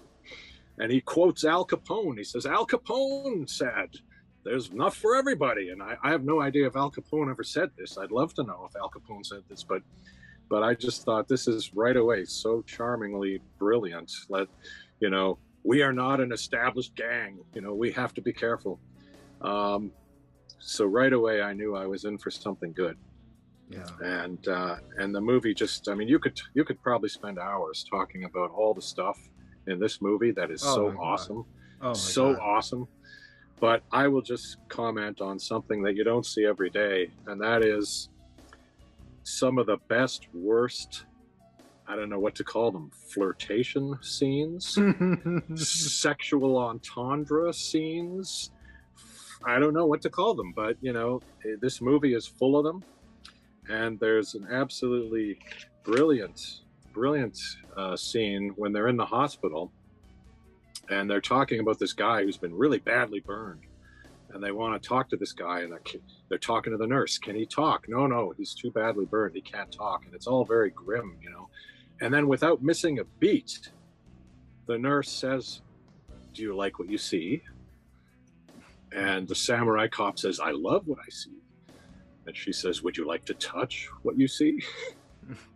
And he says, yes, I would. And she says, would you like to go out with me? And he says, oh, yes, I would. And then she says, would you like to fuck me? And he says, bingo. And didn't he hold up the stethoscope and say bingo into it? He did. He said bingo into the stethoscope. And then she says, well, then let's see what you've got. And this is one of the most brilliant moments, because we don't see anything, right? We're getting kind of a shot of the back of her head. We're not even seeing her face. And she says, let's see what you've got. And then there's a slight pause. And then she says, doesn't interest me. Nothing there. And so I'm thinking, well, wait a minute, what happened? Did she look inside his pants, or did she grab him and feel what was there? We don't even know. They didn't even take a shot of this, or they didn't edit it in. And then it becomes a conversation about how large or not large his penis is. But to me, this scene was just absolutely brilliant. It's out of nowhere. And it's just the worst attempt at some kind of sexual tension, flirtation. I don't know what to call it even, but it's just, oh my God, and there's a bunch of these scenes in the movie where I feel that they're really kind of trying for something and they're not quite landing, but it's, I loved it though. I loved every time it happened. And you're right. There's been so many videos of people reviewing this movie and showing clips of all these brilliant scenes. You have a Mexican playing Japanese. You have that wig. Every time I see him with the wig, I'm like, oh my God. You have all the reshoots where he cut his hair and he has to wear that terrible wig. You have the black guy constantly laughing, and he's in this quantum realm, or this other world where it's just a white background, because God knows where he was when he was shooting they shot those cutaways. As a low budget filmmaker, I've been there, man. I did this movie called Hookers in Revolt. It actually made a decent amount of money for me, despite the fact that it probably only cost me less than $1,000, I would say, maybe $400 or $500. Wow. Yeah, that's and impressive. it made me several thousand, not a ton of money, but it made me a lot more than the budget, well over 10 grand, I would. But nothing really in a great scheme of things. My only point is, I made it for a few $100s, and there was this group scene. This story's not going to make me look good, but I needed a scene where I had Hookers in Revolt. So as these hookers, it's based on Animal Farm. This is the plot. So. So when the animals rebel in this movie, the hookers are rebelling against the pimps. When the animals rebelled against the farmers, it's a lot of them.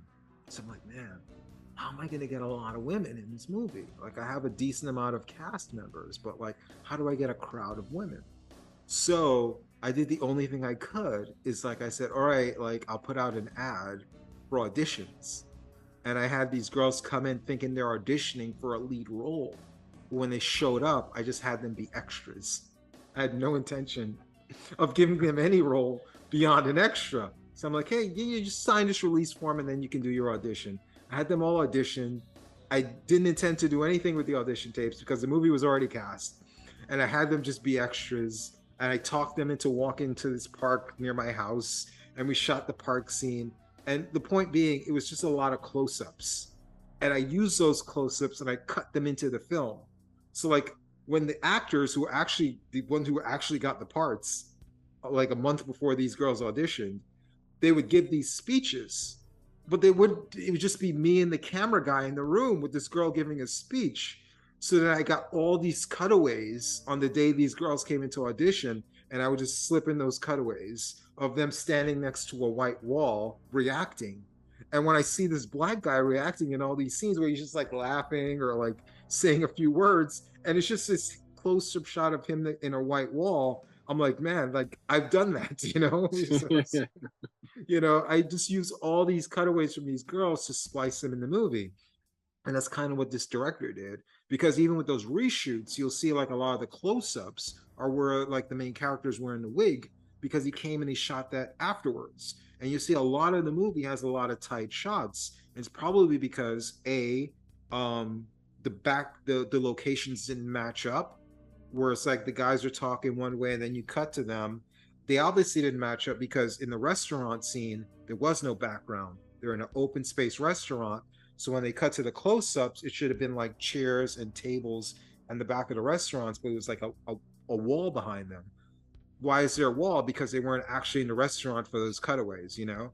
So it's like, you know, obviously I see stuff like that because I've been there, done that. But yeah, when I see the constant close-ups, I just think of like what I had to do in situations like that, you know? And even with me, like, I'll notice like, man, like, in Hookers and Revolt, like, man, I shot that scene 2 months before I shot that scene, and my hair looks so different. But people who don't know my face like that, that's just the same actor. They don't notice the hair different. Obviously, I'm not wearing a wig in one. I wasn't wearing a wig in one scene and not wig in the other. But like, there's so many things like that you notice as a filmmaker. Like when you watch this stuff, you're like, man, yeah, been there, done that. But you're right. There's so many things like the close-ups, like the Mexican playing Japanese, like the inconsistency of like they want this guy to be charming where he gets laid. And then there's another scene where they make fun of how small his penis is. And then he's talking about killing chickens. It's like, and obviously an ad-lib scene because the scene makes no sense. Yeah, like, yeah, I jumped in my neighbor's yard and I killed his chicken, and then he started laughing. Obviously, that they probably just ad-libbed that on the spot, and the director said, that's good, leave it in. Something like that. So like, I've been there with all those type of scenes, and you're right, all of it works in this movie. Even the inconsistencies of the location. Like, he's supposed to be from Japan, and 1 minute he knows about samurais, and in the other minute he's like, yeah, this Yakuza or Jacuzzi or whatever he's called. It's like, wait a minute, why are you mocking their culture? Well, didn't you come from Japan and you're like, you flew overseas because you know all about them, but you're calling them jacuzzis and you're mocking, like it's so inconsistent. Like, and the scene where he's flirting with her in a helicopter, how can they hear each other? Just because they're in close-ups? Like, she's yelling from the helicopter in the sky, and he's just talking to her like they're like 2 feet away. It's like, why are you hearing each other? You know, it's like, but yeah, just a million things like that. You're right. We can just talk all day about scenes like that, but this movie is just so much fun. It's basically just pure cinema gold as far as I'm concerned. It is absolute masterpiece. I love it. It's definitely a movie I'll be revisiting many times in the future. Yeah, and the thing is too, like, I kind of agree with you in that action movies make the best so bad it's good movies. I don't know if that's because like when you fail at action scenes, like it's like obvious. I don't know. Or it's like, because if you fail at drama, it's just people talking. If you fail at action, at least there are things going on. You know, like you can laugh at a stuntman falling or the execution of fight scenes. I don't know what it is, but you're right. Like, I don't like action scenes, but some of my favorite so bad it's good movies are action movies. So you're right. It just lends itself to that genre as well. We're going to go catch us some bad guys. Good luck. Call me if you need me. See you. See you later. All right.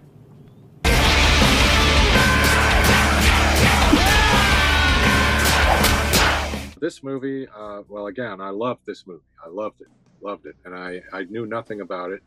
And I guess probably nobody really did, because this movie, it sank like a stone when it first came out.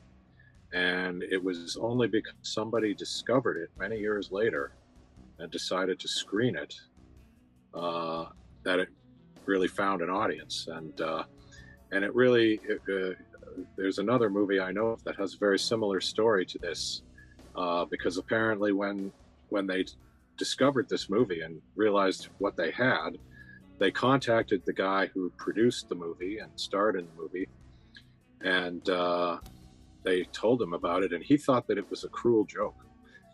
He thought that these guys were making fun of him because this movie had been the one really bad thing that had happened in his life. You know, it had been a big failure.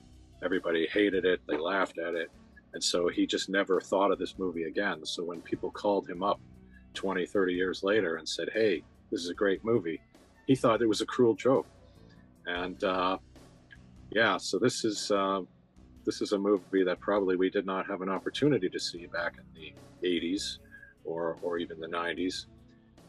But I have to say, it is so much up my alley. And you may have to cut some of this out, because I'm just going to tell you that this movie connects with me on so many levels, because when I was a teenager, a Miami connection. It is a Miami connection, because when I was 12, 13, 14, my friends and I started to get involved in Taekwondo, what we call Taekwondo. And everybody I knew called it Taekwondo. In this movie, they call it Taekwondo. But that's the martial arts that our heroes are doing in this movie. And so, back then, that's what I was involved in, Taekwondo. And we even joked around because our instructor disappeared for a few months, and we didn't know where he was. And I joked and I said, well, maybe he's gone to Hollywood and he's like getting beat up in Chuck Norris movies or something like that. And obviously that didn't happen. But the idea, though, that this guy who made this movie, he runs a Taekwondo school down in Florida, and he made this movie it's almost like propaganda in a way for Taekwondo. It's like a very positive Taekwondo movie. And it's, I just feel such a connection to it, because here I was taking Taekwondo. I joked about our instructor making movies. And in fact, my friends and I, we also were interested in making movies, and we wanted to make movies. And so this is the kind of movie that we might have made. If we could have made a movie back then, we might have made a movie using Taekwondo. And we also kind of had a band, although I was the only one who actually had instruments. But we kind of had a little fantasy band where we would kind of write songs together and come up with ideas. And so this movie is about a bunch of people who are Taekwondo involved, and they're also playing in a band, and they're singing songs about Taekwondo as well. And so to me, this is like my very early teenage years all coming back on me here. This is like, I almost feel like I could have been there for this movie. This is, it's just so, I don't know, it seems like it's just talking right to me in a way. And the other thing too is that we have the bad guys in this movie are ninjas, right? They're motorcycle riding ninjas who I guess are from Miami. I didn't really understand that at first, because the movie seems to be taking place in Orlando, but I guess they come from Miami. So every time they say, hey, let's go talk to that guy, they hop on their motorcycles and they drive from Miami to Orlando. But yeah, I remember like my instructors and people involved in Taekwondo, they were kind of down on ninjas, because ninjas were popular in the 80s. There was a lot of ninja movies, and they would say things like, yeah, ninjas, they're nothing to be proud of. They're basically assassins, they're bad guys, and their martial arts aren't any good, And so here we're kind of seeing the same attitude in this Taekwondo community in Florida, So maybe it is a thing, you know, maybe there is a real rivalry between the Korean Taekwondo guys and the Japanese ninjas. I don't know. But anyway, this is all a long-winded way of me saying that this movie really, really spoke to me and connected with me. And I thought that it was, again, much like the last one, it is a 4-star bad movie. It is a great 80s bad movie. I love this movie from beginning to end. But maybe I should throw it to you now before I spend another hour talking about it. What did you think about it? It's great. I mean, usually I'm the one going off on those tangents. The Angus connection, huh? So I've seen this movie a few times, but when it first got introduced to me, I think it was probably because I saw someone reviewing it on YouTube. I'm like, this looks awesome.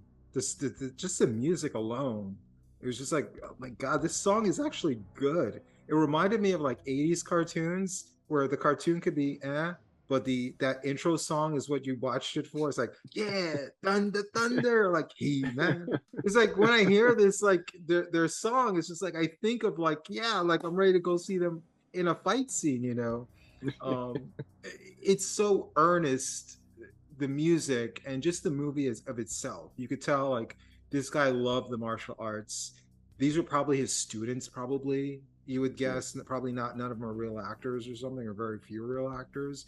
And he'd probably say, let's just make a movie, you know. And it felt that way, but maybe it wasn't that way, but that's what it felt like. And just the music, it's so cheesy, but so like at the same time you can't help but just like bob along to it. I love the music. I love the fight scenes. I just love how, like I said, how earnest everything feels about this movie. It's almost like, you know, like, hey, like, it's almost like you're watching something, some community play, or like some people from your neighborhood do something. And whether it's good or not, you just want to go out there and root for them and say, yeah, you know, or like, you know, you're watching like kids play. You're not gonna, and they may not be very good, but you're not gonna boo like at a you know, preschool or like middle school game. You know, you're just like happy for everyone involved, and you just kind of feel that way watching this. You're just happy for everyone that was involved in this project as you're watching it. You know it's not great, but you can see the heart that was put into it. You could see how much fun they were genuinely having as well. A lot of it's silly, a lot of it's weird. All that shirtless scene where he's feeding them grapes. And she's like, what are we doing? What's the point of this stuff? The scene where he's like crying and he's having like his Oscar moment. It's like, my dad, man. And then you see his dad, and his dad is like 5 years younger than him, and they have like that fake gray hair in there.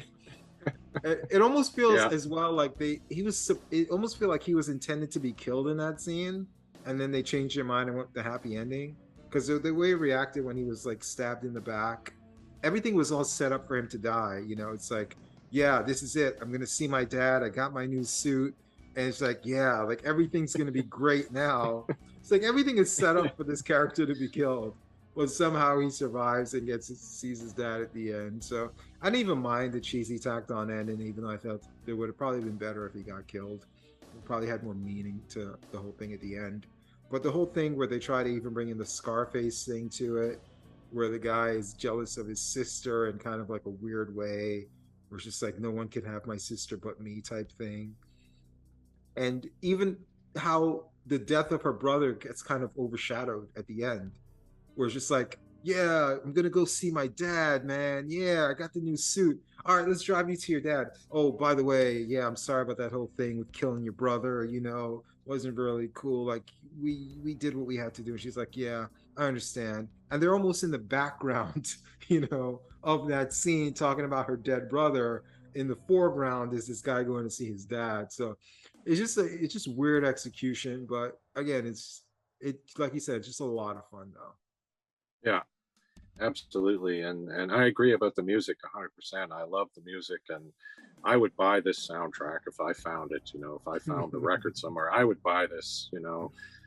And those songs, they just fit in so well with what I remember about my Taekwondo days, you know, where they're singing about friendship and loyalty and all this stuff. And that's the kind of stuff that they would talk about, you know, and being a good person and violence not being good, you know, which is always interesting because they're teaching you to fight, but they say no violence. Violence is bad.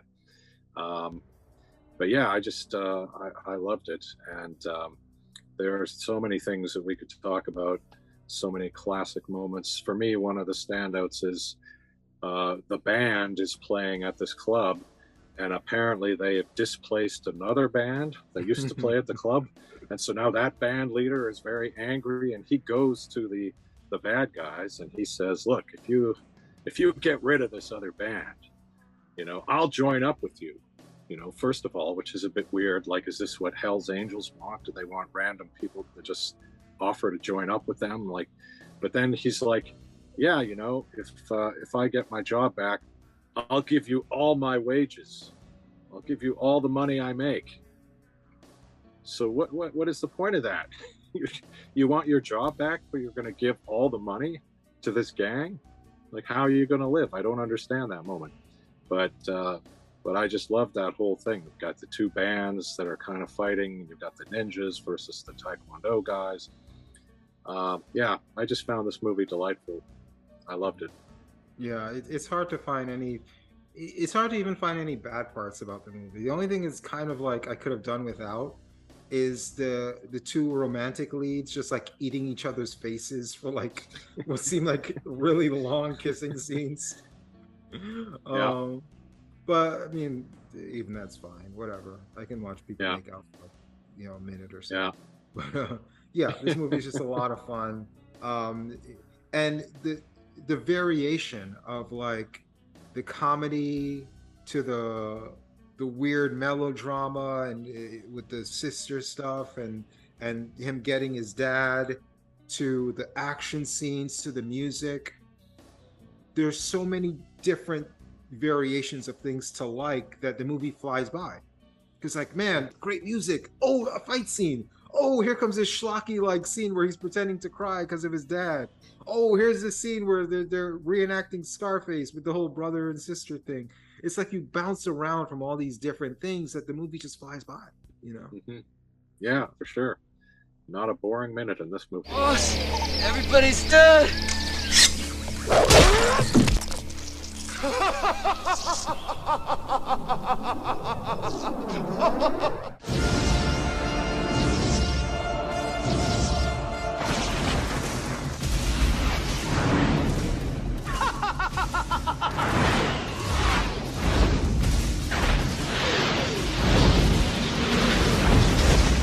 Battlefield Earth. This is another movie that I heard about, and I knew the book existed. I'd seen the book kicking around at bookstores. I knew that it was a project that had been a long time coming. John Travolta was apparently very interested in making this movie. So then it finally came out, and of course I heard that it was terrible. I heard it was a huge disaster. So I did not see it. I had no interest in seeing it. I figured it was just a bad movie. I had no idea that it was a so bad it's good movie. I had no idea that people actually liked this movie. One of the comments that somebody made was, you don't watch Battlefield Earth, you survive it, you know? And that's kind of what I thought. Oh God, you know, do I want to sit through this thing? It's going to be torture. So I was kind of intrigued to find out that actually there are people who enjoy this movie, who think it's worth watching because it's so bad, it's good. So again, I only watched it for the first time because we were doing this list. And I have to say that, yeah, you know, it was pretty entertaining in its own way. It is a bad movie. It's a very bad movie. I found it to be sort of mind-numbingly bad at times because it just made no sense to me. Like these aliens have taken over Earth and have kind of enslaved all the Earthlings. And this has apparently been going on for some time. Like, I think it's been decades that these aliens have been oppressing the Earthlings. And that's sort of strange enough. But there's a point where they basically want to reward the Earthlings, or they want to do something good for the Earthlings. So they're like, yeah, we want to give them food that they like, but we don't know what they like eating. You know, you guys have been taking care of them for decades, but you don't know what Earthlings like eating. So the way they figure it out is they let these guys escape, and they follow them, and they sort of watch them to see what they eat. And of course, the first thing that they eat, which may have been a rat, I can't remember, but they killed a rat or something and they ate a rat. So then the aliens go, oh, that's what Earthlings love to eat. They love to eat rats, so we'll feed them rats from now on. And I just thought, what kind of superior intelligence alien race is this? That this is their way of figuring out how, you know, what food people like to eat. I mean, why not just ask people, what food do you like to eat? But I just thought, you know, there were moments like this all throughout the movie where these supposedly highly intelligent aliens were making some really stupid choices. And so you can either view that as very entertaining and fun, or very annoying, depending on your point of view. So, I don't know. What did you think? John Travolta was awesome in this movie. He is just so, talk about chewing up the scenery. My God, he could have gained 40 pounds, which how much scenery he chewed up in this movie. I mean, I talked about like, you know, Mommy Dearest and Batman and Robin with like Faye Dunaway and Uma Thurman, like going over the top. They can't hold a candle to John Travolta in this movie. He's just so out there with his performance. Like, I couldn't help but just at least enjoy his performance and every time he was on screen, because he was just so out there with his performance that it was just like really entertaining. But honestly, when he's not on screen, that's kind of where it falls apart for me, because the Rebels, I can't get into anything they're doing. Nothing they do makes sense. The story makes no sense. The Dutch angles are like nauseating. Why is every fucking scene slanted? It's like you do that occasionally for effect. You don't do it for every fucking scene. It just makes the movie unappealing to watch. And I know they wanted to go with the ending where like the world looked different. So you had to make it look dreary leading up to that. But it just makes it a dreary experience with the look of the film, you know? But overall, I think it's pretty funny. And I think a lot of it's John Travolta. If this was intended to be serious, my God, these people need help. If this is intended to be a religious satire, mission accomplished, because I think they're poking fun at religion, right? They must be, right? Well, you're giving them a lot of credit there. That's an interesting way to look at it. That certainly would put it in a different light. Wouldn't it make more sense if they were, though? I guess it would. Yeah, I guess so. I heard that John Travolta, when he hit the talk show circuit to promote this movie, he was actually telling people it's better than Star Wars. Again, he was in character, though. He was in character. He would have to be, because how could anybody think that? I mean, it's you know, even if this was very good at what it was doing, it's not anywhere near what Star Wars is. Star Wars had characters, a story. And it just had so much more scope. It just more epic, whereas this feels very small in a way. Yeah. It's a very small story, really. But they also, I think, had intended it to be a trilogy or a series of films, and they very quickly canceled that. So it did not become the success that they had hoped it would. I don't know what about this film made them think it would be a success. Like, there's nothing about this film, be it the look of the characters, and they didn't even do a good job of making them seem like larger than life, you know, like with forced perspective, because I think they use a lot of forced perspective in like the Lord of the Rings films, or with like CGI or some kind of effects. They just gave them elevator boots. Yeah. And it just looks silly. It's just like, they don't look bigger. They just look like they're wearing giant high heels. It's like, I don't know. It just seemed weird, you know? That's true. I didn't even understand that they were supposed to be bigger until I read afterwards that in the book they're supposed to be, what is it, 10 feet tall or 12 feet tall or something? They're supposed to be a lot bigger than people.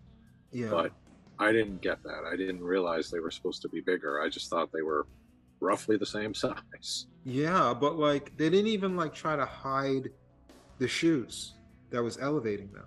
The elevator shoes. They didn't even like cut off the feet part to just at least make them look taller, you know. But I don't know. It's just weird. It's just weird. It's just weird guys with these weird makeup, wearing these like giant boots, elevator boots, you know, with these things in it. I don't know. It was weird. It was weird. Yeah. But again, for me, John Travolta is the one that saved this, and also looking at it as a satire gives you a different perspective. And I just gotta believe it's a satire, man. I just got to. I got to. Yeah. Well, maybe you found the way to look at this movie, and yes, John Travolta, he gives an award-winning bad movie performance. Absolutely, 4-star bad movie performance. When we attacked your planet, all your soldiers and all their advanced technology could only put up a measly 9-minute fight before they were exterminated. Which is why man is an endangered species. This is a movie that I'd heard about for probably my whole life. I'd heard of Reefer Madness, but I did not see it until I was quite a bit older. I think it sort of struck me as a movie that was sort of interest to people who were maybe into smoking pot. You know, people I knew who liked smoking pot, they would watch Reefer Madness and enjoy it. And that wasn't really my scene. I wasn't really into that, so I just figured, you know, it's not really for me. But I guess this movie is part of a kind of a series of movies that were made back in the 30s, particularly, that were kind of designed to get around the production code. So once again, the Hays Code, and you know, you're not allowed to show certain things or do certain things. And I mean, drugs is certainly one of the things you're not supposed to do. So they would make movies like this, which they would kind of say were educational. You know, this is an educational movie. We're going to show people the horrors of this thing. We're going to show the realities of this thing and hope that we can teach people something. You know, hope that people will want to change the way things are because they'll see how horrible it is. And so that's kind of where this movie comes from. And there were a whole bunch of movies like that with titles like Marijuana, Assassin of Youth, The Cocaine Fiends. You know, there was a whole bunch of them. And my favorite, Sex Madness. Yeah, that's a good one. So yeah, I mean, the stabbing in my brain. So yeah, I don't know. Like, is Reefer Madness better or worse than any of those ones? I'm not sure, but it kind of. Did I say Sex Madness? I meant Sex Maniac. Oh, Sorry. Sex Maniac. Yeah. Okay. Yeah. I think it's also called Maniac as well. Yeah. Right. Yeah. Okay. So yeah, Reefer Madness has kind of become the flagship of all these movies in a way. It became really famous. And I think it's because in the early 70s, it was kind of discovered and reintroduced to the world by people who were kind of wanting to legalize marijuana and sort of into the whole hemp movement or the whole cannabis movement. And so they would screen this movie to show how ridiculous it was, and they would laugh at it. And so it really became a huge thing. And again, the public domain thing that you're talking about, that helped too. When people realized they could market this thing and make all the money, they didn't have to pay anyone for the rights. So this really became a cultural phenomenon. And I think most people have heard of Reefer Madness, even if you've never seen it. You've heard of it. And in fact, there are songs, bands have recorded songs called Reefer Madness. There's at least 1 or 2 musicals that were made based on Reefer Madness. There was a play, non-musical play, and at least one of the musicals has been turned into a TV movie with people like Kristen Bell in it. So I mean, it is definitely a cultural thing. But I didn't see it until I bought a a DVD set of 20 movies that were supposedly cult movies, I guess. And so Reefer Madness was one of those, and I finally got to see it. And definitely an enjoyable movie, and definitely ridiculous in all the things that they say that marijuana will do to you. I think this, of all the movies on this list, this is the one that probably would be served best with watching with other people. Because it's not fast paced.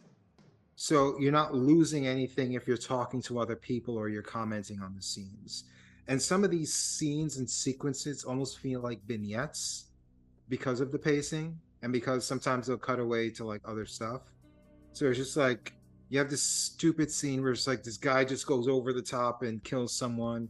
And the pacing of everything going on, it's like it's perfect for talking to your friends or like saying how silly or stupid this is and stuff like that. So it's great for group watchings, but from that standpoint. And also it does stand up pretty well as well. I kind of like most of those older scare movies, scare/roadshow movies that they would just like go from town to town with their film reels, and again getting, like you said, getting around the censorship by showing these things as educational purposes or showing you what not to do. Like the only way I can show you what not to do is to show you what not to do, you know. Yeah. So absolutely. yeah, I mean, it's exploitation before exploitation. And like I said, for me, my favorite is Sex Maniac, just because of how silly it is and some of the crazy things that goes on in that. But this is just as good, you know. This is a pretty good one. It's pretty entertaining. Like I said, most people have heard about it, and not everything you hear about really lives up to watching it. But to me, this does. It's entertaining. It's slow pace, but it doesn't feel slow. The stuff that's going on is just so ridiculously over the top that you can't help but be entertained. I wouldn't say all the acting necessarily is over the top, as in some of the other performances we talked about, like Travolta, Thurman, Faye Dunaway. There's only like the one guy who really, like one or two people who really go over the top. I think the guy playing the piano and the guy who does one of the last kills. But otherwise than that, they kind of play it fairly subtly. It's just the reaction, like, weed is doing this to you, really? Like, especially living in a world now where like weed is legal. It's like, come on, like, what are we doing here, people? You know, maybe cocaine you could get away with that, but weed is such like a tepid drug. Even though, like, not to change the tone of things, I do have a friend that did abuse weed and, you know, eventually went crazy, killed himself, whatever, because he thought he was being followed and stalked and stuff like that. But I don't think it necessarily promotes violence towards other people. I mean, it may promote paranoia if you like take like really potent stuff and you just like fucking live off of that shit. Then that can happen with anything: prescription drugs, alcohol, anything like that. But certainly the reactions to these people like taking a few puffs of weed is just like, come on, like, what the fuck are we doing? You know, it's like, who's falling for this? That's the propaganda that they wanted to put out there. It wouldn't be a propaganda film without propaganda. That's a very good point. That's right. Very good point. Yes, and you know what Duly you said noted. there. Propaganda needed to make propaganda films. Good point. First rule of propaganda. Yes. Like the first rule of Fight Club. Like... Yeah, exactly. And I remember years ago, and I know we kind of touched on this last time, and I didn't really say anything, but yes, marijuana is legal now here in Canada. I think from where I live, I could walk to 4 or 5 different cannabis stores within about 5 minutes. They're everywhere. It's just like huge. There's more of them all the time. It's big business, and it's legal. But I remember before it was legal, people would make the point that, you know, when people drink alcohol, they get violent. You know, they do violent things on alcohol. But when people smoke pot, they just kind of get the munchies. You know, they just want to eat some snacks, and you know, like, it's not really like, why is that illegal, whereas alcohol is legal? You know, it seems like alcohol has more overt problems, you know, like drunk driving and all that stuff. But yeah, so now it's legal. So I guess we've gotten to that point. The people who revived Reefer Madness have won. You know, it's now accepted. This may be the death of Reefer Madness as a cult film. You know, it could because be. it's legal. It's legal. It's like, it could be. Why am I watching this scare movie on something that's legal? You know, yeah, maybe. Although doesn't quite make as much people sense. Yeah, it's true. It's true. But maybe Cocaine Madness will get the cult following now, until cocaine becomes legal. Well, yeah. 40 years. Is there a group of people trying to legalize cocaine? I don't know. I've not heard about that. That's what I'm but saying. If there was, because weed is legal, you can't really have the cult following for Reefer Madness because it makes no sense. Yeah. You know, but no, exactly. It still makes sense to have cocaine illegal. So maybe you can. I don't know. Well, if you could, yeah, if there was a group that was trying to legalize cocaine, they should totally adopt that movie and take it around, screen it. Yeah, Quentin Tarantino, maybe someone like that. Yeah, man, because you know, if that guy is not on coke all the time, I don't know who is. Yeah. No, I think it is what it is, and I think it's entertaining enough. I think it's an essential so bad it's good movie because it's just so iconic. You know, you have to see this movie. It's one of those ones you just can't not see this movie. They're eating her, and then they're going to eat me. Oh my God! There are no trolls in this movie.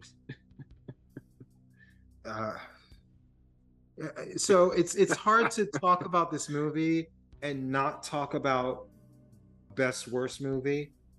So because I think it's important that we do talk about them separately, but they're so interwoven when you talk about one to leave the other out. So best worst movie is the kid who's the lead actor in Troll 2. As an adult, goes back, makes a documentary about it, interviews the filmmaker and all the stars, and goes to a lot of conventions and things like that. And then you actually have the movie itself. So I guess let's just focus on the movie itself, then we'll focus on best worst movie. So is this the best worst movie? I'm not sure it is, but it's definitely up there because it's really silly. It makes no sense. That whole grandpa where they can see him, but then they can't see him. I don't know. And then baloney is it's hard to talk about one without the other, but it makes more sense knowing the context of what's going on, in that he made this about his wife when she went vegetarian, and it's about the plants and eating, only eating plants, and his bitterness about it. Maybe he says, you old troll or something, or you look like a goblin or something. Maybe it's just like he doesn't like his wife, and then he I don't know. And then he finally eats his bologna at the end, and that's sticking it to his wife. I don't know. It's marriage counseling / movie. But I mean, I don't know. I'm kind of rambling because as I'm talking, I'm trying to separate my thoughts of the documentary and the movie separately. So, maybe you should start. What are your thoughts on the movie itself?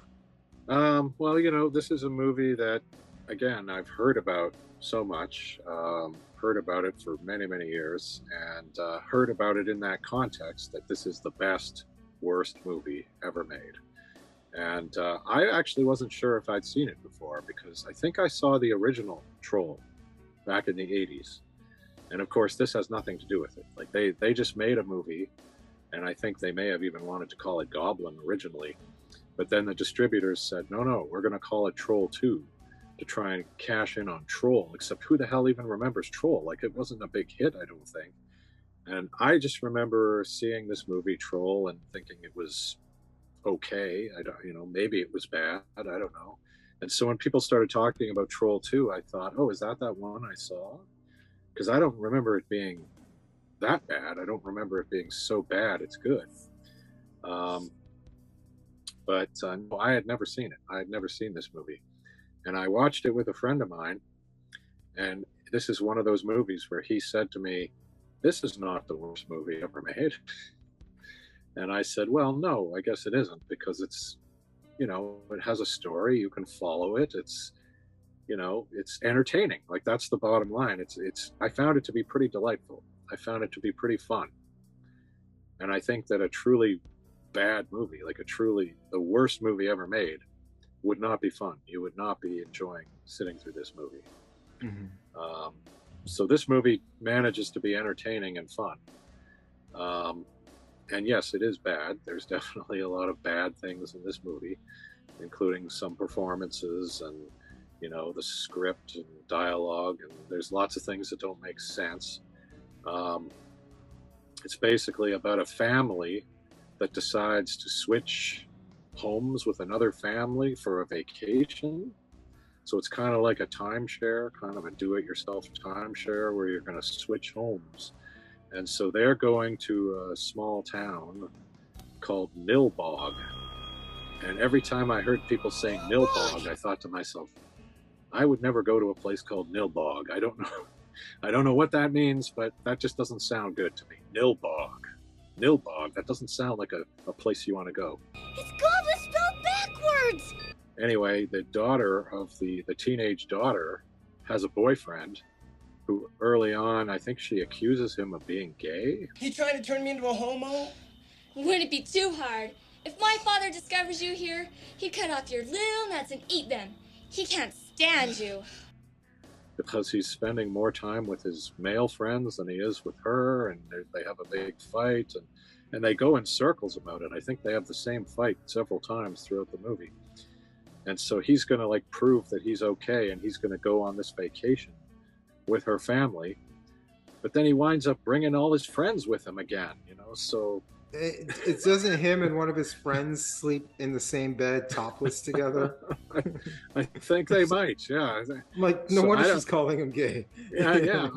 I don't understand this, but who would think this is a good idea? One of the friends went off. Were there 4 of them, I think? I think so. So yeah. One gets killed, or one gets turned into a plant pretty early on. Yeah. And then the other one goes to town for food. And I think we see the last 2 wake up in bed together, or laying in bed together. Yeah. I do remember at one point, at least 2 of them were topless in bed together. And I'm like, no wonder she had the gay jokes. What's wrong with having friends?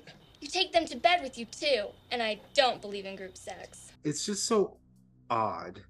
And I guess that's because you have someone who doesn't know anything about the US or Americans or teenagers, and then writing a script and demanding it be read verbatim by Americans and teenagers who actually know what's going on.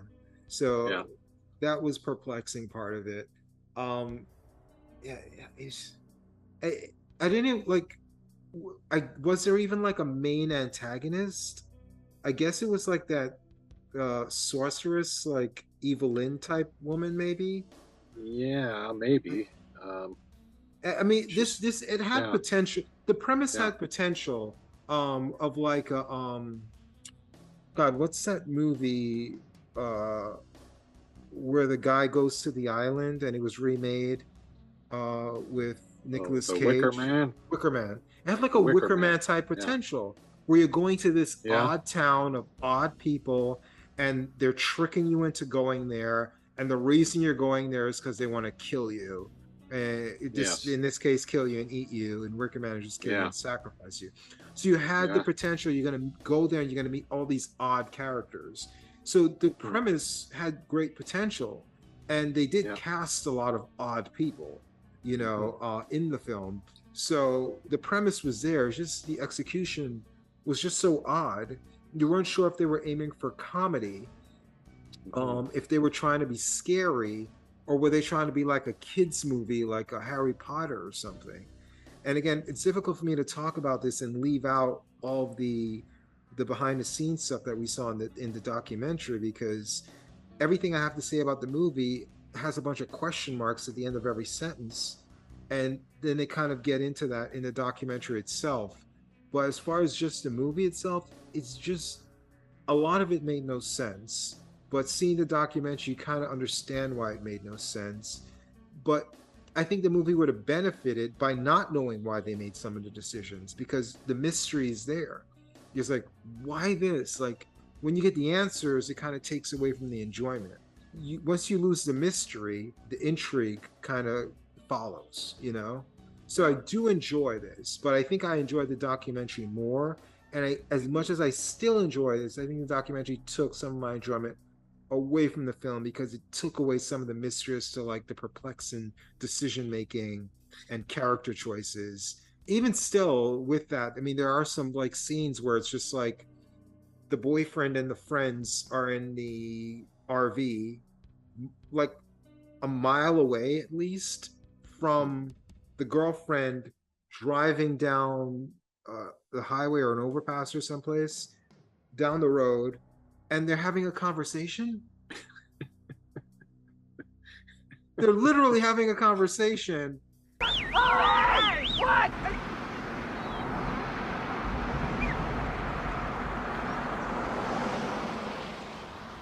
Well, that was them, right? And it's like they're so far apart. She's in a car yelling at them, and he's yelling like, how could you even see each other? Let's just have a conversation. Like, that's worse than the helicopter scene in Samurai Cop. You know, it's just like, how are you having a conversation at that point? It's just, and then the popcorn when they're eating corn, where Evelyn is eating popcorn with one of the guys in the RV. It's like, why are you eating popcorn? Why are you eating corn on the cob? And why is that corn on the cob turning into popcorn? Is it because she's so hot that like she's cooking the corn on the cob and turning it into popcorn? And I think at one point he's like, stop, I can't eat anymore, or something like that. I just thought, was that scene supposed to be sexy or funny? What does that say about vegetarians, since this is all shot at vegetarians? I don't know. It's just so odd.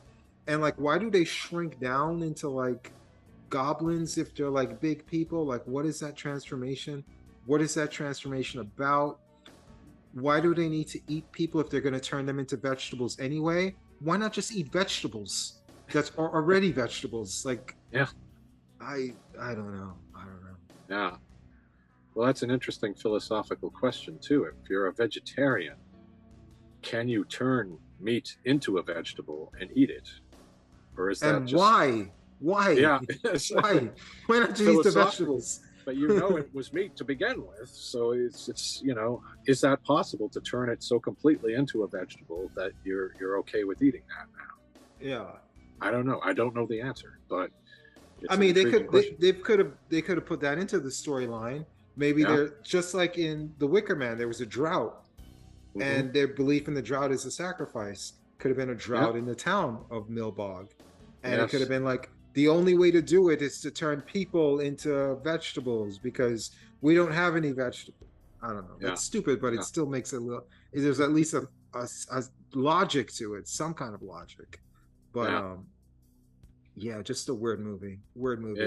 And eating a bologna sandwich is the climax. When eating a bologna sandwich is the climax of your film, you got a kind of an odd film on your hands there. And I love bologna as a kid. And I used to me, the best way to have bologna is to either have it thinly sliced at the deli and have layers of thin slices, or to just get the Oscar Mayer stuff and fry it up on the pan and just get it nice and crispy on the... This was the grossest bologna sandwich that I've ever seen, because it was a thick slice of just bologna, which is just like this mushy processed meat. I can't imagine eating such a thick slice of bologna between two slices of Wonder Bread. It's just the proportions and the texture of it. It was the grossest bologna sandwich I've ever seen. So I don't know. Well, somehow fitting though for the movie. Yes, very fitting. Very fitting. What was in the green stuff? I know you want to have an air of mystery, but maybe even like a slight explanation of like a sentence or two of like, this potion will turn meat into vegetables and it will supply us for another 20 years until we get another family. Something like that, I don't know. Yeah. Whatever the case, I think we talked about this movie enough. Do you see this writing? Do you know what it means? Hospitality. And you can't piss on hospitality. I won't allow it. The documentary, I think you're right in a way. It's it's a better experience to watch the documentary. Oh yeah. And this is something that I've been surprised to learn how much I really enjoy documentaries, because on the surface you think, oh, it's a documentary, that doesn't sound very exciting. I'd rather watch a horror film or something. But documentaries are almost always interesting. And this one is no exception. It's very interesting. And we kind of follow around the actor who plays the father in the movie. In real life, he's a dentist. And I think, he's fascinating. He's a likable guy, and just following him around and watching him interact with people, you can't help but like him, and you can't help but enjoy this thing. And it's kind of his journey in a way, because it shows how, much like when we were talking about the Miami Connection, where the filmmaker didn't understand that this movie was now liked by people and was maybe shocked. I think it was the same thing for this actor. He had no idea that people had discovered this movie and were loving this movie. And so you really kind of feel good for him, because he's getting to see all these people experience the movie and love the movie, and he kind of becomes a celebrity. He goes to these conventions or these screenings of the film, and people are just loving seeing him there, and they're asking him to repeat his iconic dialogue from the movie. And so he kind of gets to experience that celebrity thing for a while. And I feel good. And you kind of wonder, like, who enjoyed it more, him or them? They want our autograph. They're shaking when they see us. And I'm looking around just going, wow. Well, he really gets into it, and he embraces that life. And then we do kind of hit the point where it gets a little dark, where they go to a convention and nobody knows about them there, right? Nobody knows the film, nobody cares. And so it's kind of a depressing experience for him. I'm just sick of this place. Let's get out of here. Let's split this joint. You want to? Yes, let's get out of here. Let's get out of here. Let's just clean it up. I am sick of this. I'll never do this again. Because when you're in that very small world of the fans, these are the fans of this movie. So you're a big celebrity to them. But then you go somewhere else and it's like nobody has any idea who you are. And it's kind of a rude awakening for him at that point. And it's kind of, you feel for him in that moment. Yeah. So, but he does have a level of self-awareness in that he was mocking some of the people who just did this one movie. And at least he was self-aware enough to say, yeah, that's basically me, you know? And even at the end where he's just like, yeah, I'm at peace with myself. And then it ends with, what if he called you up? Hell yeah, I'd do another movie. Would you star in Troll 3 if Claudio asked you? Yes. I would star in Troll 3. I'd love to star in Troll 3. What are you talking about? Of course. Yeah, absolutely. Yeah. So he did have, I don't know if that was played up and maybe that was scripted stuff or it was actual self-awareness. Either way, it was still entertaining and it was an appropriate way to end the documentary. And it was interesting too with the filmmakers in that you were, at least I was shocked that they took it so serious. Like filmmakers always take their work more serious than people imagine. As a filmmaker myself, even some of the most silliest movies I've made, there's the root of it. Even if at the end of the day you feel it's a silly movie, under the right circumstances, on the right situation, there's a heartfelt story as to how it got to the screen. Silliest, worst movie ever.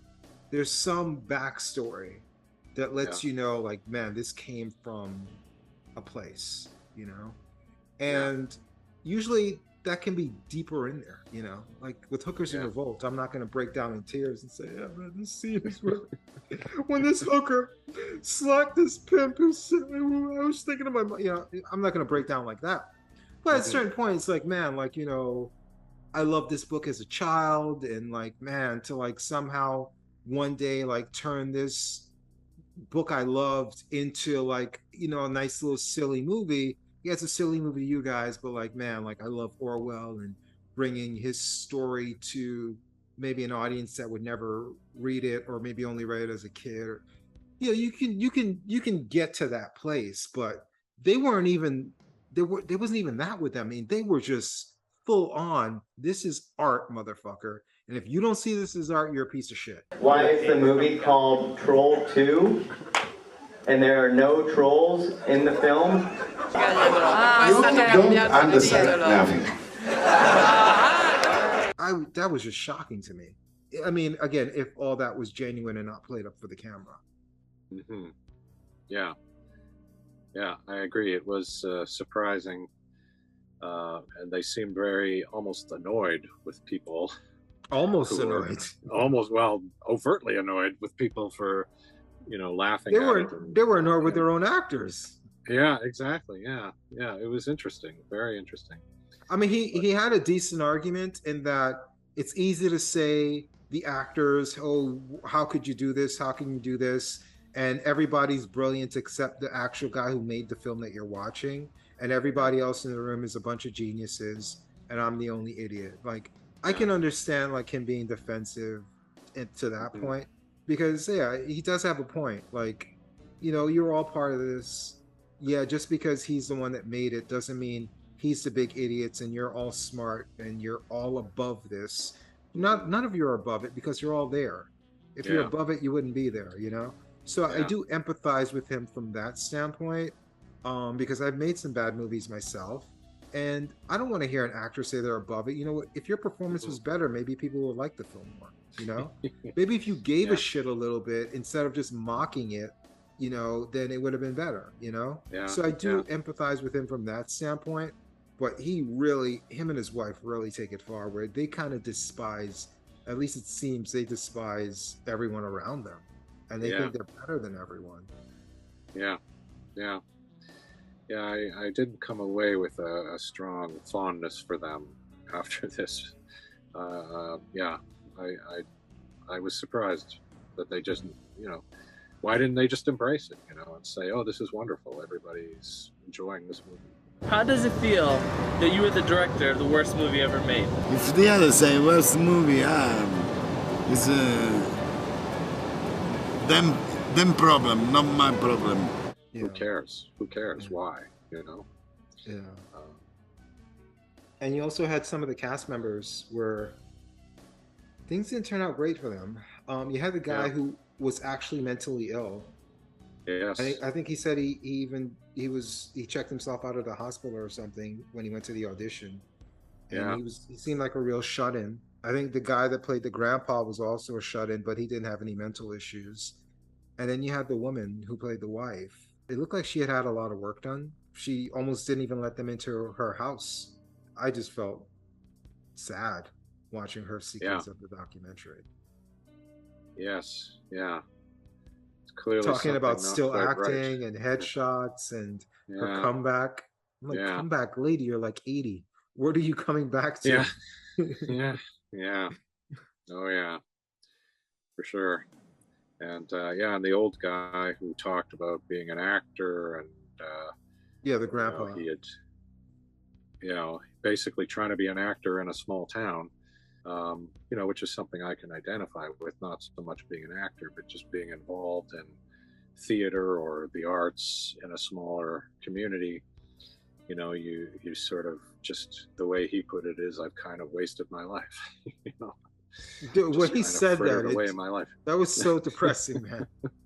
Yeah, but he's right though. I mean, that's kind of what you do. You just you kind of waste your life in a way. Just keep doing what you're doing, and I don't know. I found it. And time ticks away, and before you know it, you got a lot of grays, and the better part of your life is over, and just fucking depressing, man. That whole sequence was so depressing. Because how do you not look inwards? You not only you feel bad for him, but you look inward to yourself. At any age, especially the older you are, but at any age, you have regrets. We all, Yeah. life is just a series of regrets. Yeah. Unless you're like one of the most successful people in the world at age 19, you know, you're Yeah. gonna have regrets about like how you ended up where you are, you know? Because Yeah. we all want to be the best in our field or live our dreams. But the reality is most of us are all gonna be in that middle somewhere. Yeah. You know? And we Yeah. all had dreams of being on the top. And, you know, to hear somebody at the twilight of their life saying, hey, I wasted it all, you know? Yeah. Yeah. Yeah. It's kind of powerful in a way. Yeah, yeah. More Yeah. powerful than anything in the actual film. Yeah, absolutely. Yeah, for sure. Yeah. Any final thoughts? Well, just that this is a great documentary, and I think even if you haven't seen the movie, you could probably watch this documentary and still get a lot out of it. But I would say, why not watch the movie and then watch the documentary? You know, you might as well get the full experience. And I think that the documentary kind of justifies watching the film in a way. Not that watching the film is a bad experience. I think it is a fun experience. I enjoyed it, and I probably will watch it again. I haven't watched it since seeing the documentary, so I'm not sure how it will change that experience. But yeah, I would say definitely both worth watching. Made by the guy who was labeled the worst filmmaker ever. His opus that was the centerpiece of a movie made about him that we're also going to be talking about. And that is Plan 9 from Outer Space. This is it. This is the Citizen Kane of bad movies. I will say this. It's pretty bad. Is it the worst film on this list? I don't know. It's the most entertaining film on this list? I don't know. But it is the most infamous film on this list. And it's well deserving to be on this list. Ed Wood, man. Interesting guy. Sad ending to his life.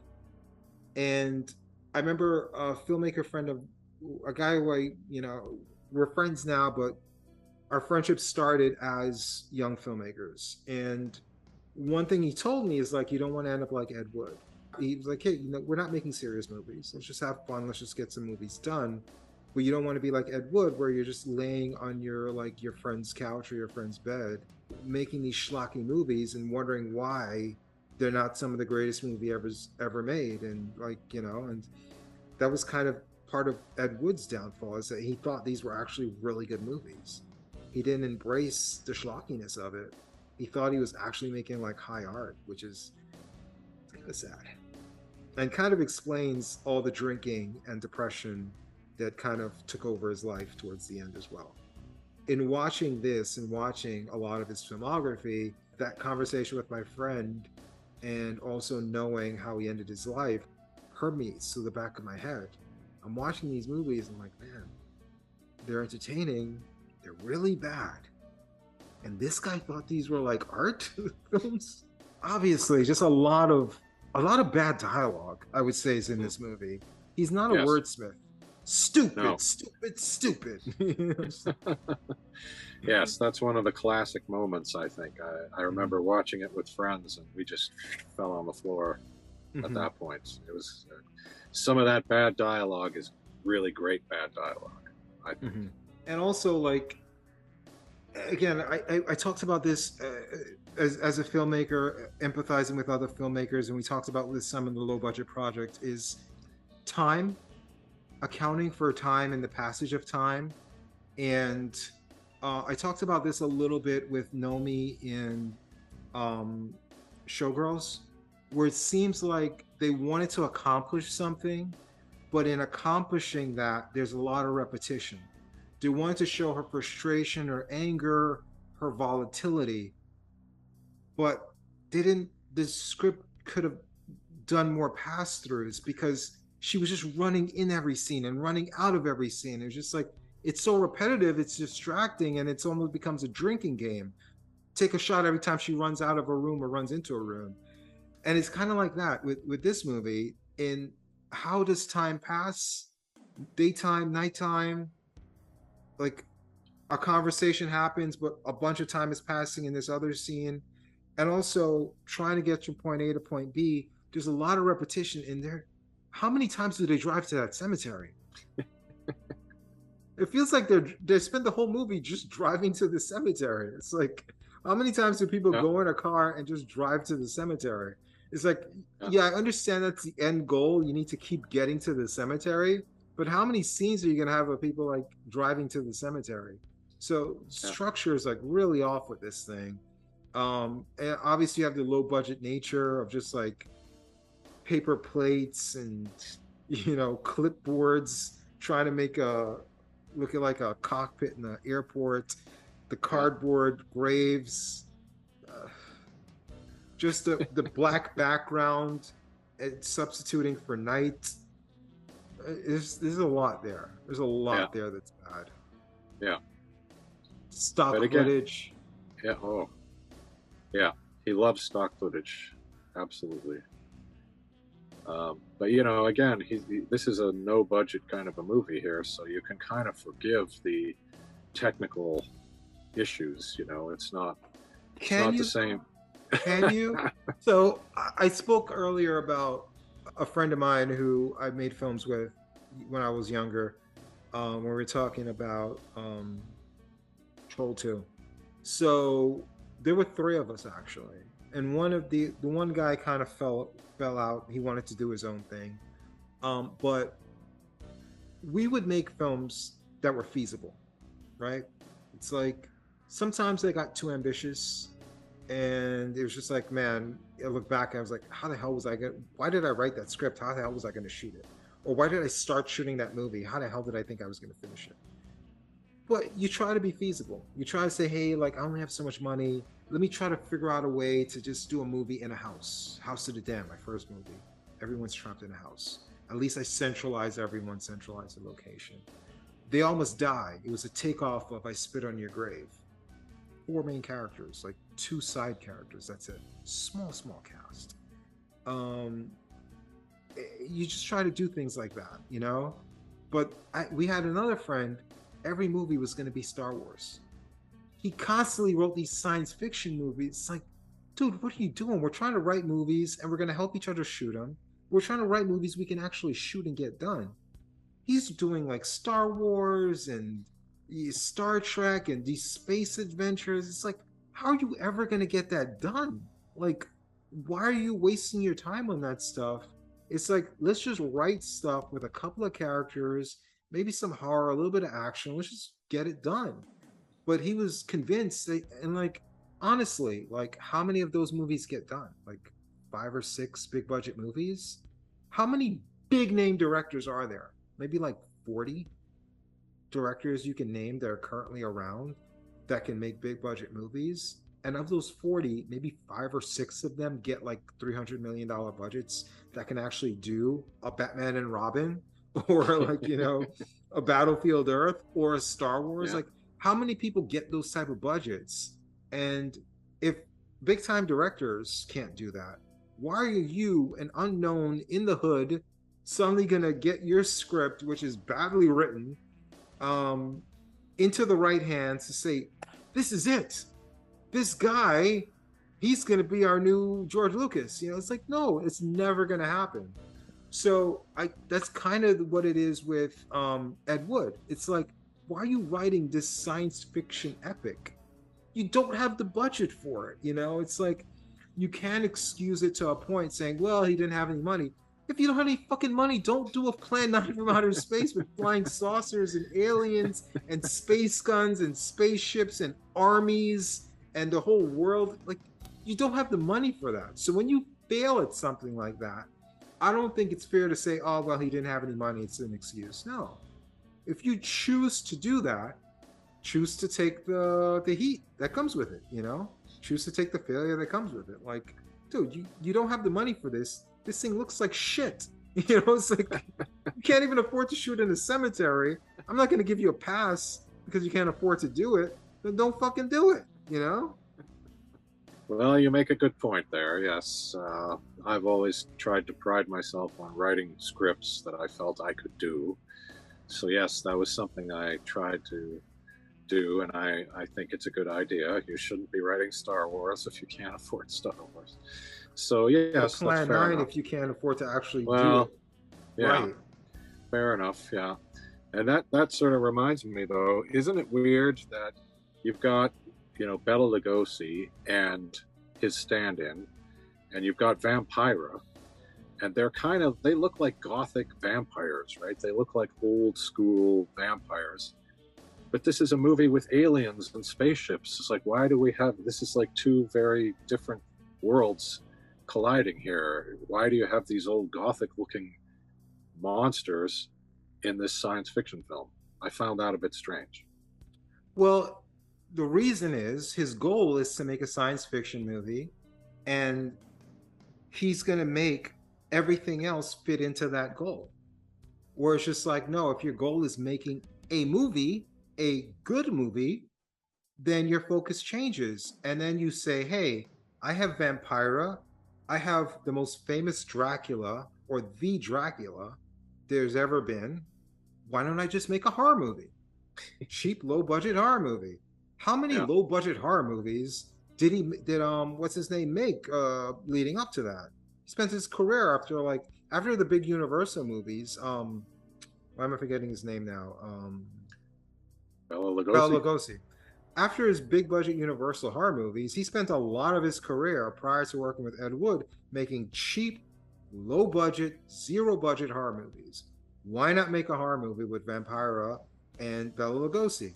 No, because his goal is to make this big science fiction epic. So he's not thinking about the fact that I have these two people that are perfect for vampires or perfect for horror movies. He's thinking, how can I use these name stars and fit them into my big budget science fiction movie? I know what, they'll come back as undead people because they look like the undead look, and that's how I'll fit them in. And that's where the goal, if your ultimate goal is one thing, that's how you can, lose the forest from the trees, is because you're thinking about the wrong thing. He could have made some decent low budget horror movies with that type of people. And the Thor guy, what was his name? Tor Johnson. Tor Johnson would be perfect for horror movies as well. He could have been making like cheap low budget horror movies. Yeah. Yeah. And I must say, though, that one of my favorite things about this movie is Tor Johnson, who usually just plays a hulking monster, which is what he looks like. But he's playing a cop in this movie with a hat and a suit, and he's talking, and it's just the most incongruous thing in the world, this massive professional wrestler who's a police lieutenant, I love that. I love that aspect. But of course, he becomes the hulking monster in the second half of the movie. Yeah, and I think he's great. I actually like Tor Johnson. I think he's great. And I love the way when he attacks people, he has this way of just kind of like swatting them to the ground. It doesn't look like any kind of a real attack, but boom, he just kind of takes them out. Yeah. I love it. For anyone who says, who says, hey, like if he made low budget horror movies, then we would know him today. But yeah, we know him after he died, though. Mm-hmm. Like his actual life was depressing. The guy suffered from depression, suffered from alcoholism, died while being ignored by his wife in the other room as he's begging for help. He didn't live a good life, partly because he views himself as an artist and he wanted to make serious movies. So yeah, if he made low budget horror movies, we wouldn't know him today, but maybe he wouldn't have died as an alcoholic. He would have been a little bit more successful. Maybe he wouldn't have to have made like softcore monster go-go movies the latter part of his career and living in squalor, going from apartment to apartment because he can't pay his bills, So yeah.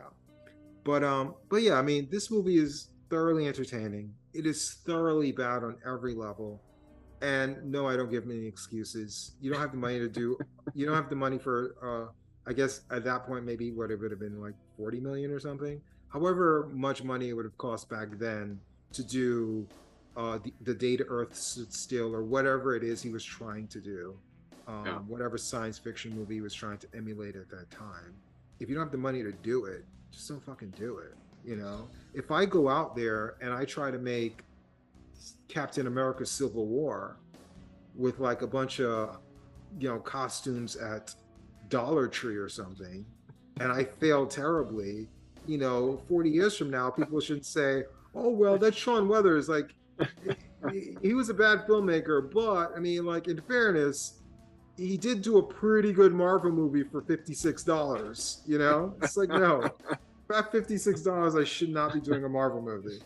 Well, fair enough, but I'll still give you the benefit of the doubt if you do. Thank you. Thank you. So on our list, we obviously just talked about Plan 9 from Outer Space. Definitely an essential, definitely a must-see, definitely worth the hype, definitely belongs on this list. And remember, our list is the top 10 essential, so bad it's good movies of the 20th century. So you're not going to see anything from 2001 on. These are all older movies, 2000 and older. So that was from 59. We also had Reefer Madness, again, another infamous movie, probably made more popular than some other movies on this list because it's public domain. So it's had a lot of releases, a lot of re-releases, colorized versions. It's on YouTube, definitely worth watching. Definitely a lot of memorable scenes. Hey, you know what? Weed is legal now, and so is watching this on YouTube. No copyright or anything like that. They're both legal. Manos, The Hands of Fate, or Hands, The Hands of Fate. Your personal favorite because of the robe. That robe is awesome. If anyone wants to send Angus any kind of gift or present, just get his info on Twitter and get him a Manos robe. I'm sure he'd be very grateful. Somebody and I'd love needs to see him wear it on the show. I would wear that on the show. Somebody needs to make that robe. I doubt anybody is, but somebody definitely should be making that robe. I'm sure it's in some Halloween costumes somewhere. I mean, I would costume store somewhere. Yeah. I hope so. Yeah. I hope so. Yeah. You know what? That's a thought. Maybe I'll look for one. Wear it for Halloween or something. I'll get a couple of wears out of it, then I'll maybe ship it over to Canada for you. Awesome. Next up, we have Mommy Dearest. I think we kind of differed on this. I found this movie to be hilarious. I thought it was funny. I thought it was silly. I thought it was ridiculously melodramatic. I thought Faye Dunaway deserved an Oscar for her role as Harley Quinn. With all that white makeup on and a red lipstick, she looked like the Joker. And the wire hangers, my God. Every time I see a wire hanger, I say that line. And of course, I say it to a bunch of people who've never seen the movie, who maybe weren't even born when the movie came out. But I can't ever see a wire hanger without thinking of this movie. So it's at least memorable for that. Miami Connection, your favorite on this list. I'll let you say a couple words about that one. Well, this movie is just gold. It's cinema gold. It's 4-star bad action movie, which to me is a good movie. I just love this kind of movie, and this is a great example. And a lot of personal connection there for me with the Taekwondo, the playing in a band, and all that stuff. But I think anybody will enjoy this movie. You can't not enjoy this movie. It's perfect. We also have Troll 2. Again, I think we both definitely suggest watching Best Worst Movie, either both of them or one of them, but probably both of them. It's a great 1-2 punch to watch them both within a short period of time of each other, just to see the movie and to see the background and the backdrop and everything that went into it. So that's definitely worth being on this list. Again, you get into this other movie, another action movie, Samurai Cop. Samurai Cop, another 4-star action movie, bad action movie. Love this movie. Again, I can't imagine anybody not enjoying this movie. I think it is a pure joy from beginning to end, and I love it. Mm-hmm. Yeah. I would not suggest Samurai Cop 2. I did interview someone when I was doing interviews a couple of years ago during the pandemic. I interviewed a bunch of people and put it on my YouTube channel. I did interview someone who was in Samurai Cop 2. Didn't seem like the best movie in the world to watch. these bad movies, there's just sometimes lightning in a bottle. And when you try to make a follow-up or a sequel or a remake and then you're trying to be bad, I don't know if it hits the same way as a movie that just earnestly tries to be good and there just happens to be bad. So, but Samurai Cop definitely worth watching. Yes, I agree. Showgirls. Again, I don't know. Paul Verhoeven, if you're watching this, let us know. Was this intended to be satire or was this a serious movie? Very inconsistent. Your filmography says you did this in Starship Troopers right after. You did not intend this to be serious. But in some interviews, you talk about sequels and you talk about this movie like it's meant to be art, some big musical.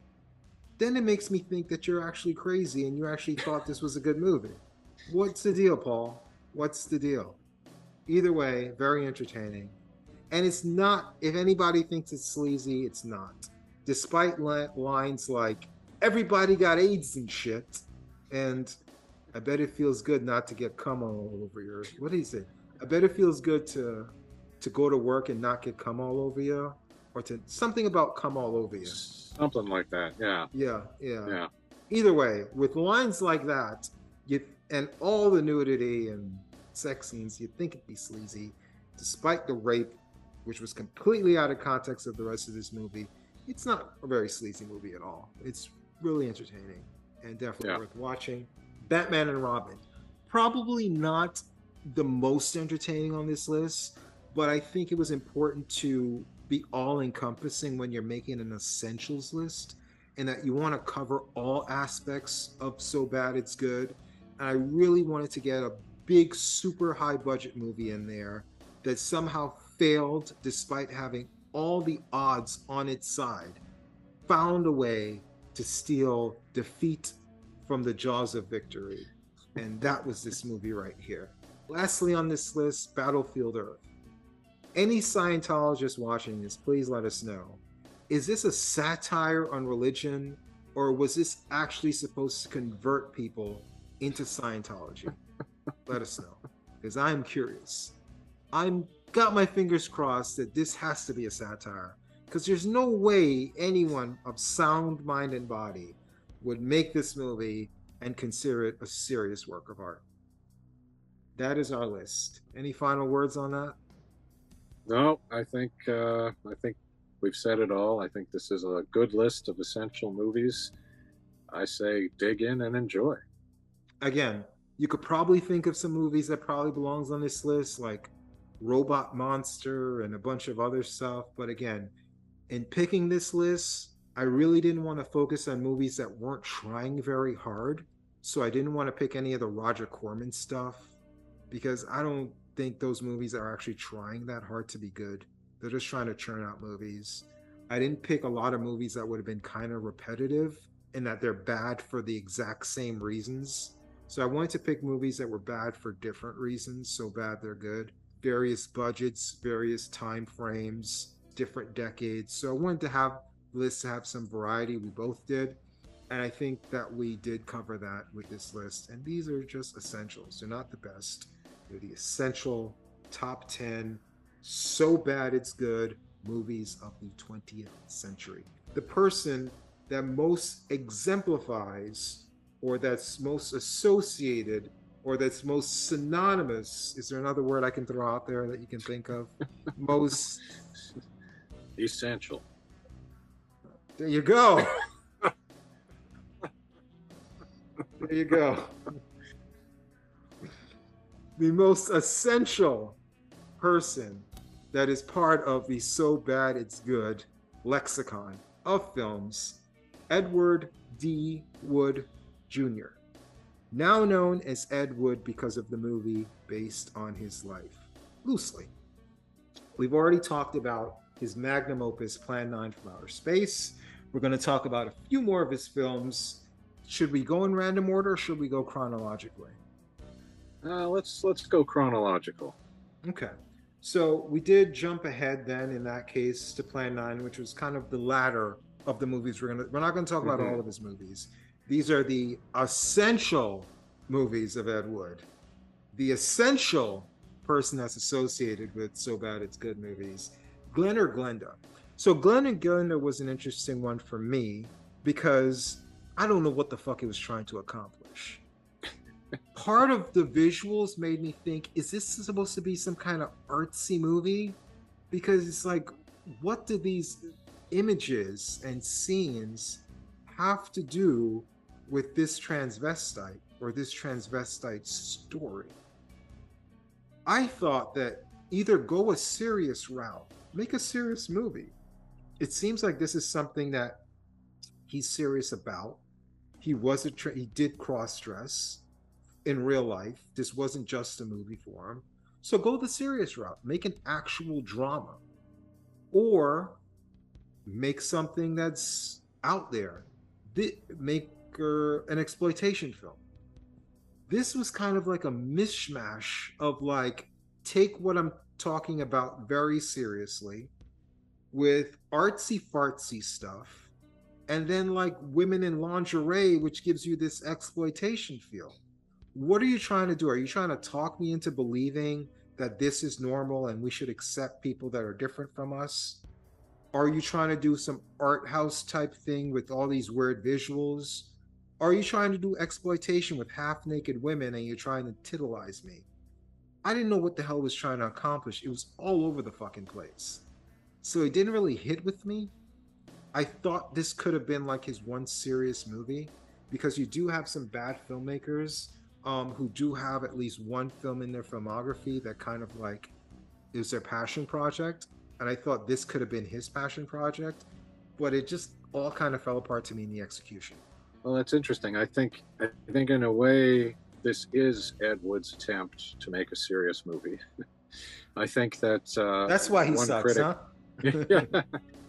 I think one critic said, this is his most heartfelt and therefore worst movie.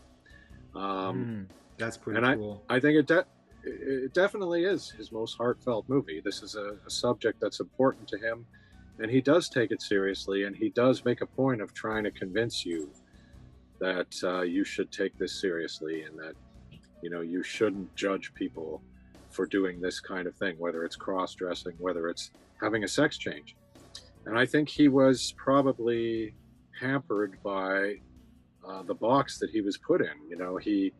He was told to make a movie about the Christine Jorgensen story, I guess, this person who had a sex change. And so that was supposed to be the movie. It's supposed to be about the sex change. And he does tack that on in the final 20 minutes or so. We get that sex change footage and we get that story. But of course, Ed Wood didn't want to tell that story. He wanted to tell the story about the transvestite, the cross-dresser, which was kind of his story. And so he tried to do what he could within this box that he'd been put in. And also with the extremely low budget, he was using the stock footage, which is one of his trademarks, right? He always uses a ton of stock footage. And some of it is absurd, right? It's like totally unrelated to what the movie's talking about. But it kind of works, I guess. It gets the job done. It fills the visual time that he needs to fill. But I think you're right that this is almost like a surrealistic film. It's almost an art house film. It's not. It doesn't feel like a genre film. I mean, what genre is this? This you don't really see this story anywhere else. And he's got. You don't know what genre this is? This is a So Bad It's Good genre. Oh, of course. Yeah. Well, that's a genre so sweeping it includes anything.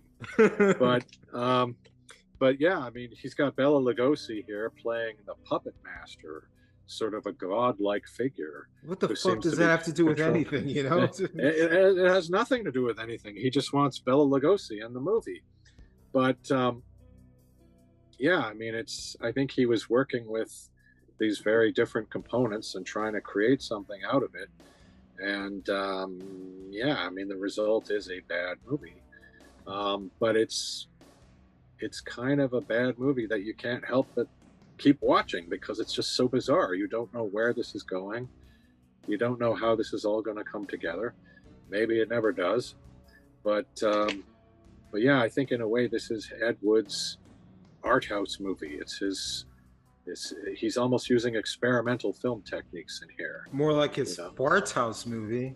Am I right? Am I right? Well, you might be right. You might be right. But yeah, so I think it's probably his most unique and strange movie in a way. Now, as if this podcast wasn't long enough, if I can digress for a minute. So, we're talking about Ed Wood, the worst filmmaker of all time. I would like to talk about someone who I feel is the worst filmmaker of all time, because I've seen almost all of Ed Wood's films, even the sex, softcore, monster, go-go type movies. I've seen them all, at least once, all of them. There's another filmmaker I've seen almost all of his work as well that I feel is much worse than Ed Wood. I feel this is the worst filmmaker ever made. And I only have one other friend that's crazy enough to see both of their movies, and it's a filmmaker friend I was talking about earlier, Aswad Issa. So, Aswad and I watched most of Ed Wood's, if not all, and most of Andy Milligan's movies. Not sure if you heard of them. Oh yes. There's a term in golf, a mulligan, which is a do-over. We use it when we do something bad. We call it a Milligan, because he's so horrible as a filmmaker. It's so bad. I deserve a Milligan. I deserve a do-over. It's so bad. I deserve a do-over. So we have that inside joke that we used to use for a while, shortly after we'd watch his films. The reason I want to bring him up, not just because he's worse. The reason his films didn't make it on this list, by the way, is because not a lot of people have heard of him. His films don't really have the cult following that would warrant any of his films being on this list, but they're really bad. I just don't know if they're so bad it's good. They're just bad. But with that said, as we're talking about Glenda, it made me think of him because he also had a passion project called The Vapors. It's a short movie about homosexual men in a bathhouse. Now, if you watch his filmography, he makes a bunch of these really bad horror movies where corpses are like not only moving, they're like coughing and they're scratching their shoulders and they're supposed to be dead in the scene. I mean, these movies are bad. But The Vapors was so good. And I think it might have been like his first movie. It was just a short movie, but it was so good. You can't believe it's the same filmmaker. Why? Because it was a passion project. And that's what frustrates me with Ed Wood, is like he had this passion. Why not at least make one passion project? Even if I make like one horror project, at least make one thing that you actually care about, that you're not trying to make like a ton of money off of to make some big budget, whatever, you know?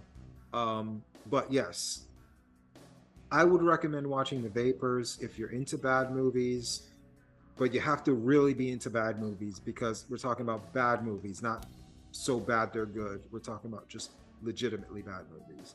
Have you heard of Andy or Oh Vapors? yes. Yeah, I've heard of Vapors. I've never seen it. I have several Andy Milligan movies in my collection. If I were to go back there and search for them, I would find some. Yeah, I do like him. But, you know, I have a very high tolerance for movies that a lot of people would not be able to sit through. So, yes, I do like him. And I kind of admire him because he was working with almost no money, and almost all of his movies were period pieces, right? Why not just save the money and make a contemporary movie? Well, true, you know, but they were like all Victorian era, like movies. Yeah. They were all kind of like the Agatha Christie, and then there were 10 Little Indians type plots where a bunch of people in a house, a bunch of people are dying, and you have to. They all follow that same kind of formula. None of them were good. Well, it depends on your perspectives. They're bad, but. Yeah, I kind of like them. Okay. All right. Sorry for that digression, but I just That's all right. Had to get that out there. Bride of the Monster. This is the movie that infamously he ran out of money, and he met a woman who wanted to be an actress, who apparently had money and may have offered him money, And so he gave her the lead role, which was supposed to be played by Dolores Fuller, who was his fiance at the time. And Dolores Fuller, of course, was not happy about this, and that may have ended their relationship. This is the story that Dolores Fuller tells. The actress claims that she never really offered him money, and she kind of denies that. So I don't know what the truth is of that story. But Ed Wood gave the lead role to this other woman. And Loretta King, I think it was. Yeah, that's right, Loretta King. And so, so poor Dolores Fuller was left playing this very tiny part. And when you watch the movie, you can't quite believe it. It's such a tiny part, and it's so useless. There's no need for it to even be there. You could cut that scene from the movie, and you wouldn't lose anything. And I just thought to myself, dude, what is your problem here? Like, you know, I get it. You know, you had to give the lead role to this other person who had money. I get that. But then why don't you beef up the other part? You know, now you can rewrite it a bit, change the script, give her a couple more scenes, you know, have her tag along. So she's there during the climactic sequence. You could have done better than this, you know? So to me, it's just Can I interject? Sure. I hate to say you're wrong because this is an opinion-based show, but when you say Ed Wood could do better, I have to jump in and say you're wrong. If he could do better, he wouldn't be Ed Wood. Well, point taken. And apparently you're right. He couldn't do better because he didn't. He did not beef up the part. And in fact, he could have had her play the librarian who has a couple of scenes. You know, it's an older woman. I've done that so many times. And it's not because of reasons like him. It's because, like, you'll cast someone for a part, then they may not show up. They may be a pain in the ass. They may shoot one scene and then you realize they suck. As much as you like them in the audition, maybe you were thinking with your other head, or maybe, you know, they were a friend, or it could be any reason. Maybe you were just drunk when you cast it and you're like, who the fuck did I cast in my movie? Well, for whatever reason, you want to decrease their part. It's so easy to tweak your script and just give the dialogue to someone else, because the script is only about moving from point A to point B. And it's so easy, these kind of tweaks, where you can just take all this exposition and just give it to another character, or just change the names of the character, change the relationships. It could take rewriting one scene to say, I thought that was your girlfriend. No, she was just some girl I met the other day. Bam, she's written out the movie, and now you got someone who was... I'm not saying that's not a real example, but there's just something off the top of my head where you can think of any reason to minimize or increase parts, you know? Mm-hmm. So you're absolutely right. But again, it's Ed Wood, so... Yeah. Well, he blew it. But, you know, the movie itself is, to me, this is classic Ed Wood. It's a monster movie. It's basically about a mad scientist in the woods who's creating creatures. And I think, honestly, I think it has one of the greatest mad scientist lines ever in the history of mad scientists. When he's got, and this is Bela Lugosi, of course, and he's got somebody strapped to his table, and he's about to do things to him. And the guy says, what are you going to do? What's going to happen to me?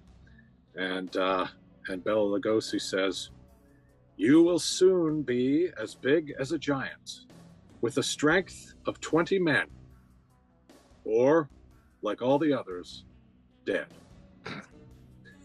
I think that's brilliant. You know, it's like, you've done this 100 times and everybody always dies, but you're going to try again. You know, maybe this guy will be the one who will be big as a giant with the strength of 20 men. I think that's Ed Wood. I've made a ton of bad movies, but maybe this one will be the one that's good. Yeah. Exactly. So, of course, you know, we have Tor Johnson playing Lobo, another hulking monster, and we have the infamous squid, or whatever it is. We've got a mix of stock footage of a squid, and we've got the fake squid that doesn't really work right because maybe they forgot to steal the motor that goes with the squid or something. So you kind of cut back and forth between a real live squid and this thing that just lies there. So it's, but yeah, you know, it's a classic bad movie. I mean, what can you say? There's lots of things that make you laugh, and yeah, I mean, it's an Ed Wood movie. There's no doubt about it. Yeah. What do you think about it? I thought it was okay. I thought it could have been a little bit less ambitious, without like the nuclear. There was like some nuclear bomb at the end, and I don't know. Yes. If it was a little bit less ambitious, I think it would have been fine. Just have it be a little bit more character driven. Maybe get into the Bela Lugosi character a little bit more, his reasoning, some backstory, more scenes with him with campy dialogue, and I think you would have had probably a better movie. But at least he stuck to something that, while too ambitious for him, at least it wasn't like Plan 9 ambitious. But then you get a kind of an in-between type phase where it's just like, you're not so ambitious that we can just laugh at every scene, but you're not being so minimalist that we can take it seriously. So you're kind of in between. It's like, we can't take this fake squid and this stock footage that clearly does not match up and is not fooling anyone in any way. You can't mix that and say, hey, like, just pick a side, you know? Just go all in with just like some minimalist, low budget horror movie, or just fuck it, do Plan 9 again, you know? just do some, like, you know, be even more ambitious. It's kind of in between where it's like, it's not so bad that I was like laughing every 5 minutes, but it wasn't so minimalist that I was enjoying it as a horror movie. So it's kind of mediocre. Mediocre Ed Wood. Yeah, pretty much. So Jailbait, much different from Glenn or Glenda. Jailbait is fairly traditional. It's fairly ordinary. It's like a genre movie. It's a crime movie. Not a lot of weirdness to it. Not a lot of experimental techniques. It's not surreal, you know. It's just a straight up crime story. And can I cut you off for a second? Sure. I want to cut you off because you're saying a bunch of things that make this film seem not that good. And ironically, I like this one. Yeah. This is one of my favorites because it reminds me of like a Twilight Zone episode. Yeah. In that, like, you have that twist at the end where it's just like, you know, I mean, it's not one of the good Twilight Zone episodes, or the 30-minute ones, but it's like one of those like late, like the last season, hour-long episode ones. Was that the last season or second to last season of Twilight Zone? The episodes were like an hour long, but either way, it reminds me of the hour-long episodes of Twilight Zone, which they were a little stretched out. It felt like the premise got stretched a little too thin, but this kind of reminded me of that. And this didn't have a lot of bad scenes because it was simple. So there wasn't really a lot of places to fuck up. It's just people talking, a little bit of action, a little bit of a morality tale, and a really cool twist at the end that I liked. Yeah. Of course, it made no sense because it's that Wood movie, but I kind of liked it. I liked it too, and I didn't mean to imply that it wasn't good. I was just saying it's not like Glenn or Glenda. It's much more of just a traditional kind of a story. And it's interesting too that it's called Jailbait, which makes you think underage girls, right? I'm thinking exploitation, Yeah, but it's not that at all. And in fact, they use the term when they refer to his gun. Yeah. Because the character's been arrested for... I've never heard that term before. Yeah. I haven't either. Every time I've heard jailbait, it's always like underage girls. It's never been a gun or anything else besides underage girls. Yeah, totally. But I guess you could use it. You know, it's just a term that means this is going to get you arrested and put in jail. So sure, it's jailbait. So yeah, I was a little bit confused at first because I expected something more exploitation-y. and I don't think I'd ever seen this movie before. But yeah, I did like it because it was a simple story, and it's almost like I don't know, film noir, crime, whatever you want to call it. Yeah, and there is an interesting twist that happens, and yeah, it's for Ed Wood, it's actually close to being a real movie, you know? Yeah. It's close, but there's a lot of stupid shit in there too. Like the girl gets shot and they're like, let's put her on the couch. It's like, don't you want to get her to a hospital? Don't you want to stop the bleeding? Yeah. Yes. They're like, yes. give her some time to recover, and they leave her on the couch. They let the reporter on the crime scene. There was a reporter on the crime scene talking to them. It's like, yeah, what are we doing here? This makes no sense. Yeah, yeah. And I mean, too, like, you know, possible spoiler alert, but they kill somebody and they sort of hide the body slightly, and then they invite other people to come over. It's like, why didn't they just carry the body outside and put it somewhere where it's not going to be found, you know? But they the body's like standing up. Like, how's the body standing? Yeah. I know. It's just, it's very carefully balanced. What makes it fall? They didn't even have like any tension where like there's something holding it up, and like you could see like whatever's holding him up is about, like the rope is about to snap or something. It's like, oh my God, is it gonna snap? Is it gonna snap? They could have used something like that to build up tension. Yeah. He was just there standing and he just fell. Yeah. I was like, oh, my dead son.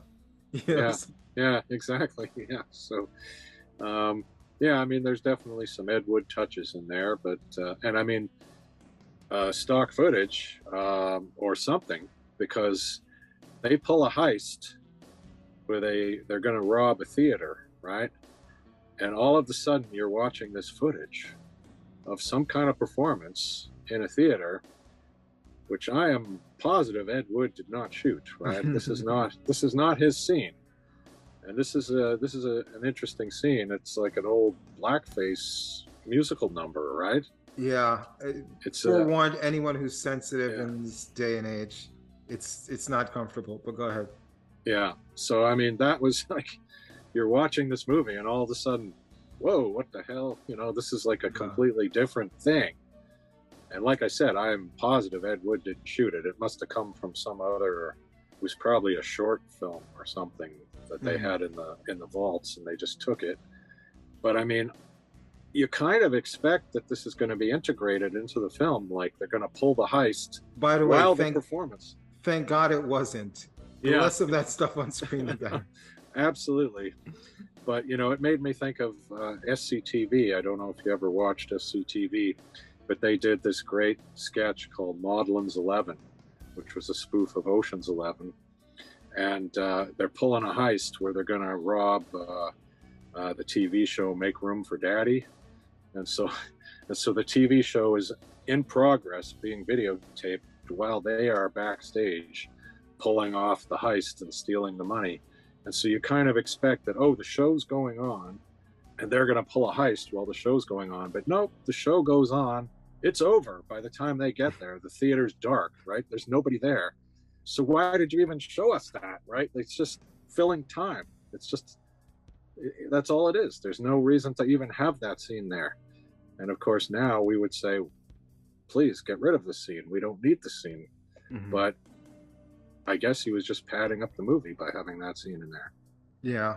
He had that odd scene with Steve Reeves being topless at the police station. See, I didn't know he was like some famous bodybuilder the first time I watched this. And I just thought this was just kind of weird Ed Wood touch. I'm like, why the fuck is he topless in the police station? Yes. I'm like, is this just some kind of Ed Wood, like I need a weird scene in my movie type thing? But then I afterwards, like, I realized he was a bodybuilder, so they probably wanted to have a shirtless scene. They didn't know how to fit it into the movie, so they just put it in there. But for sure, kind of weird.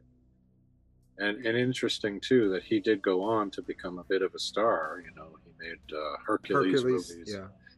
Yeah. So you know, you can be in an Ed Wood movie and still go on to success. You don't. You know, most of the people in Ed Wood movies did not really go on to anything, but Steve Reeves did. Yeah. So there you go. But yeah, I guess, I mean, it's not one of the more popular Ed Wood films, so I guess we don't have to say what the spoiler is. But I would say it's one of my favorite Ed Wood films in the sense that I could watch it like a real movie and not just mock it. Like some of the low budget stuff, honestly, is probably stuff I would have to do if I made a movie, because I probably wouldn't have the budget to do some of the things like I'm saying he probably should have done. But then again, I probably just wouldn't have those scenes in my movies if I couldn't afford to do it. But still, for Ed Wood, this is on the lower side of egregious, you know, that he could do. So, Yes. yeah, Yes. I like this one. I genuinely liked it. I'm not saying I watched it a bunch of times, but I watched it unironically and I liked it.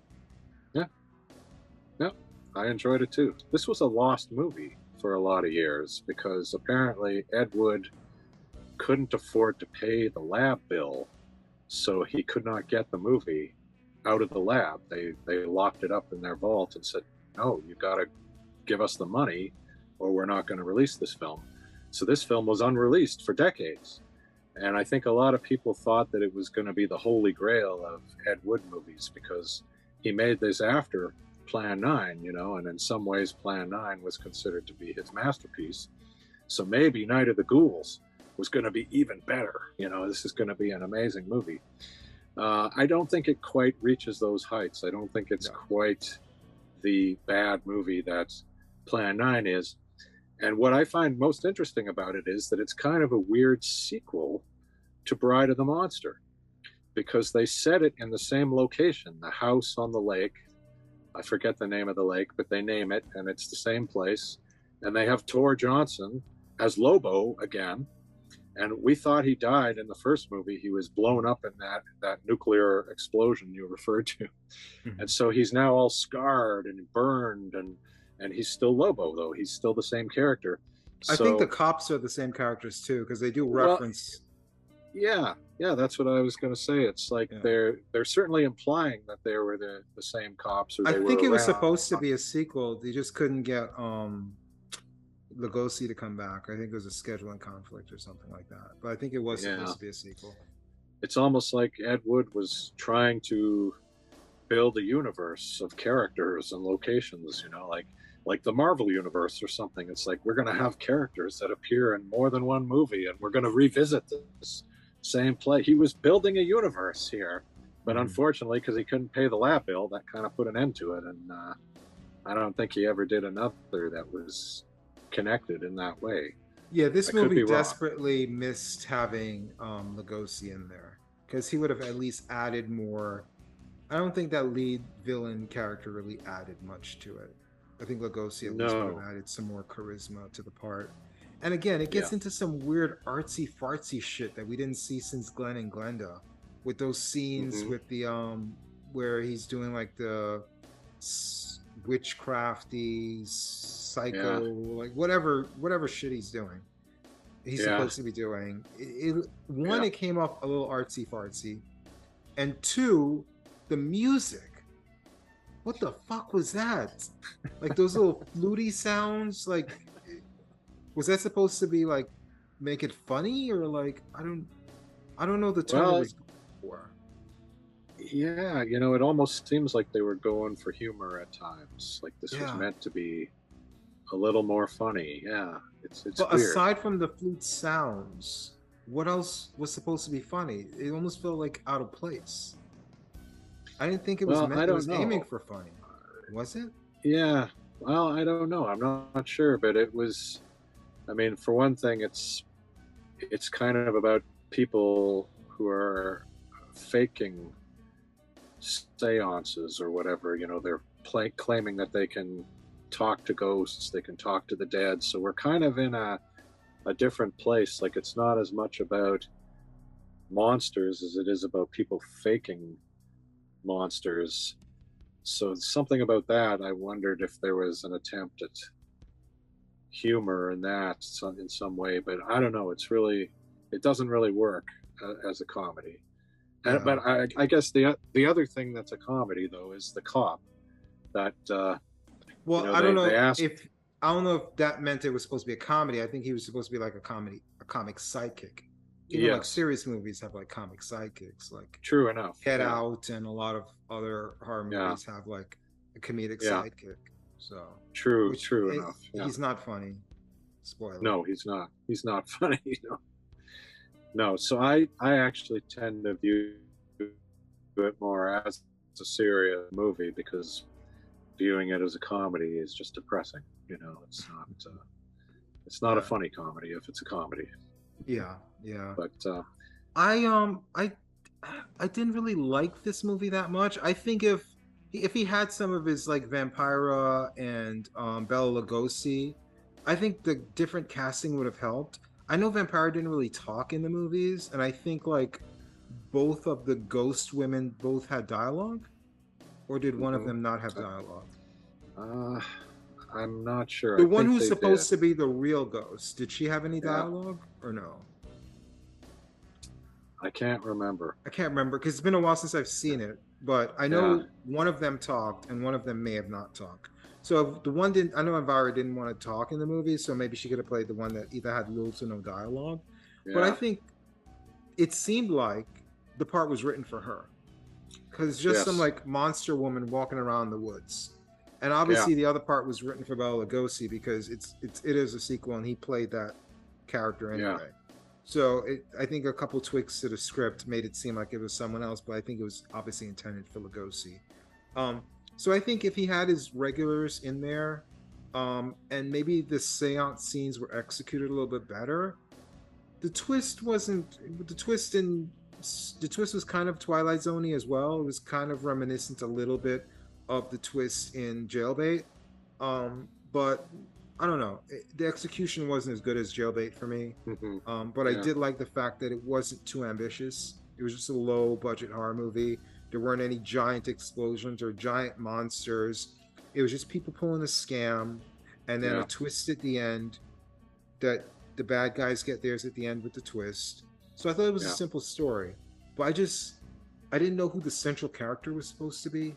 Like, who were we rooting for? Is it the main cop? And like, there's like multiple people doing narration. Yeah.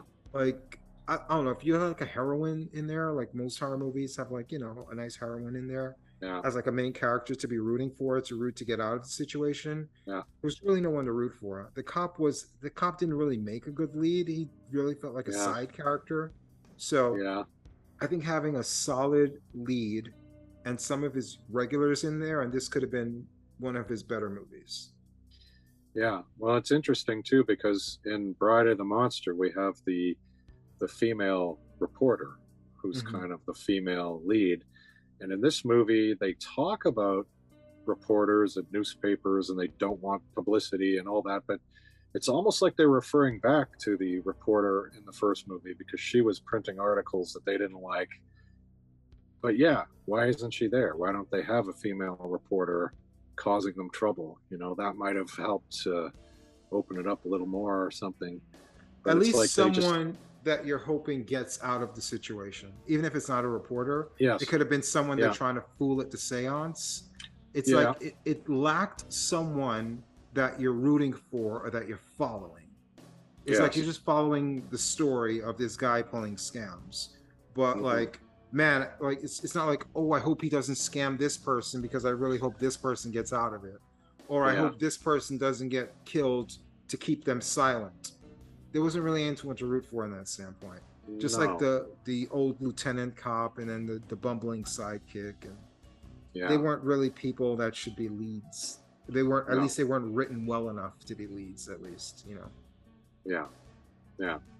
So all in all, not the lost masterpiece that we might have hoped it would be, but I guess, you know, it is an Ed Wood movie, and it certainly has a lot of his touches on it. These are like the 5 essential Ed Wood movies. He did go on to make a lot of the monster nudie movies. I think you wanted to review one of them, but honestly, I saw those movies years ago, and I didn't find anything about what would we talk about. I mean, there's like a few lines of dialogue, then people dancing topless in a cemetery for like 20 minutes, and then someone else comes out and dance in like a monster suit in like 20 minutes.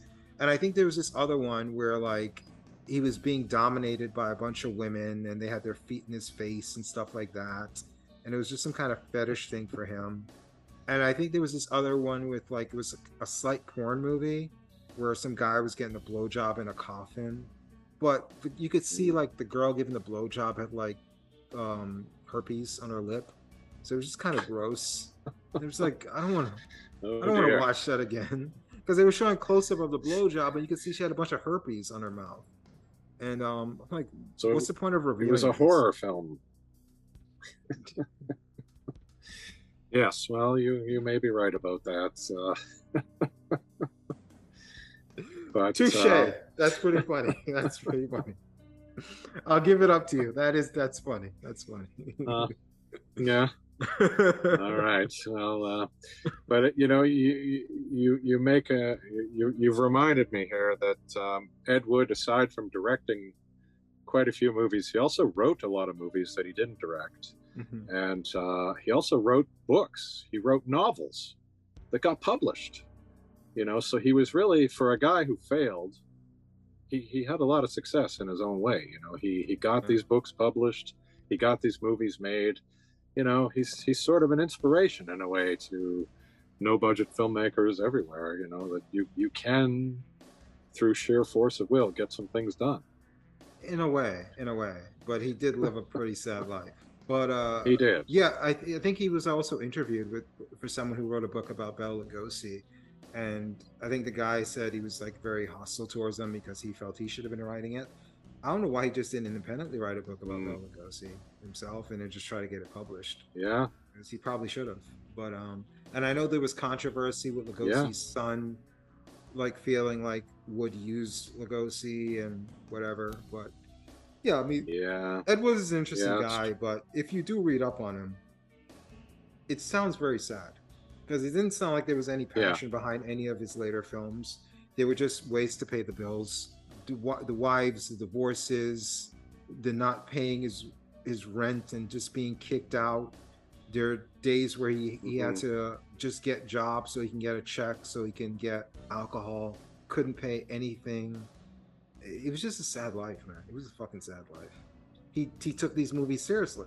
I mean, if he didn't take them as seriously, it wouldn't be as sad, but because it'd be like, hey, like maybe he was kind of in on the joke. But no, he thought these were actually good movies.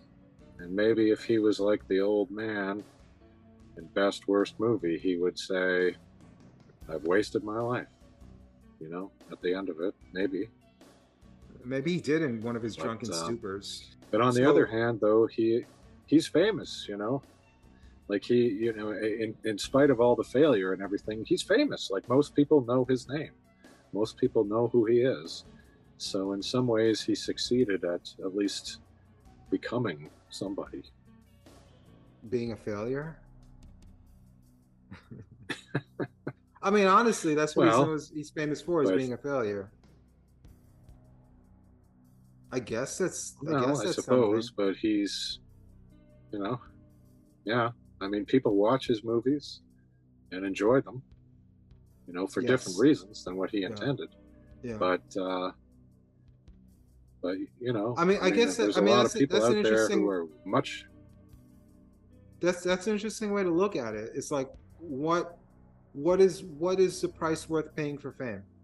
You know, you live a miserable life. But after you die, people are still watching your movies. A lot of better filmmakers than you. We're not even talking about them. We don't even know who they are. But there are probably hundreds of filmmakers that were better than him in his lifetime that we don't talk about at all. Hundreds and hundreds and thousands of better movies that we don't even think about watching that happened while he was making movies. What is the price of that? Living a miserable life. Being a complete failure, being a drunk, can't pay your bills, dying in one room while your wife is drunk with your friends in another room, and you're begging for help and they're ignoring you because you've done it so many times. And in the meantime, you died of a heart attack alone on a bed with people who could save you in the next room. Like, that's a fucking sad life. What is the price to pay for fame? Is that worth it, knowing that people are going to talk about you? Would you, Angus, want to live that life knowing that we would be some guy like me, some douchebag like me, and some other douchebag like you would be doing some interview in 2055 talking about your movies? And the price is you'll live a miserable life while you're here, but while you're gone, people will be talking about your movies. Would that be worth it? Well, I think when I was young, I would have said yes, you know, that would be worth it. You know, to achieve the fame after you're gone, that seems somehow romantic, you know. It's like people will remember me, you know, my work will live on. But the older I get, the less I care about that. And I start to see people who are doing bad work, but they're getting jobs, you know, they're getting paid, they're succeeding, they're achieving stuff, you know, and they're living a good life. You know, they're going to the parties, they're getting the congratulations, even though their work is shit, you know, and we're not going to remember it in even 20 years. But while they're here, they're getting to live the life and they're getting to enjoy the life. And I think that probably that is a better way to be.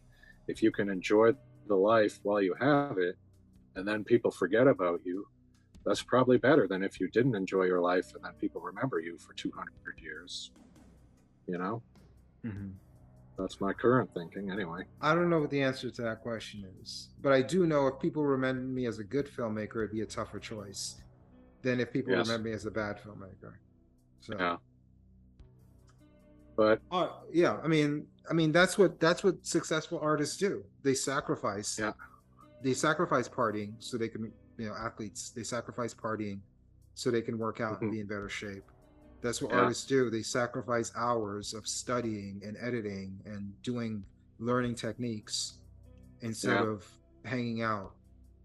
But that sacrifice is to be actually good at your craft. Is that sacrifice worth it if you're just remembered for being bad? And the time you're spending isn't being good at your craft. Your time you're spending living, instead of having fun, you're not having fun, but you're spending time working really hard. Or the alternative, that's not what Ed Wood's life was, though. It wasn't having fun and it wasn't working hard. It was being depressed, and it was drinking, and it was doing gigs he didn't want to do for the money so he can get more money to drink. It's bouncing around from filthy apartment to filthy apartment, not paying his bills and being kicked out and evicted. It's a tough life. And all that just to be remembered as the worst filmmaker ever. But he's remembered. Yeah. That's the tough choice. The tough choice is not wasting your life working hard, not having fun, but then being good at your craft. That's not a tough choice. That's an easy choice. I'll give up having fun if that means I'll be a great filmmaker, you know, and be remembered. That's fine. Yeah. That sacrifice is worth it. But I don't know if the Ed Wood sacrifice is worth it. That's a tough call. The movie based on Ed Wood. This is the only genuine good movie we're talking about. This is not so good it's bad. This is good. So we talked a little bit about this filmmaker, Tim Burton, when I referenced the '89 Batman, which was one of my favorite films. And this is right up there with one of my favorite Tim Burton films. This is a great film. It's funny. Yes. It's well paced. I mean, it embellishes reality, but it gets the gist of the story right. Obviously mixed up a little bit for fantasy, but yeah, this movie is really good. And I thought Tim Burton did a great job directing, and I thought Johnny Depp was brilliant. I agree. I love this movie, and much like one of the others we talked about, I knew I loved this movie in the first 30 seconds.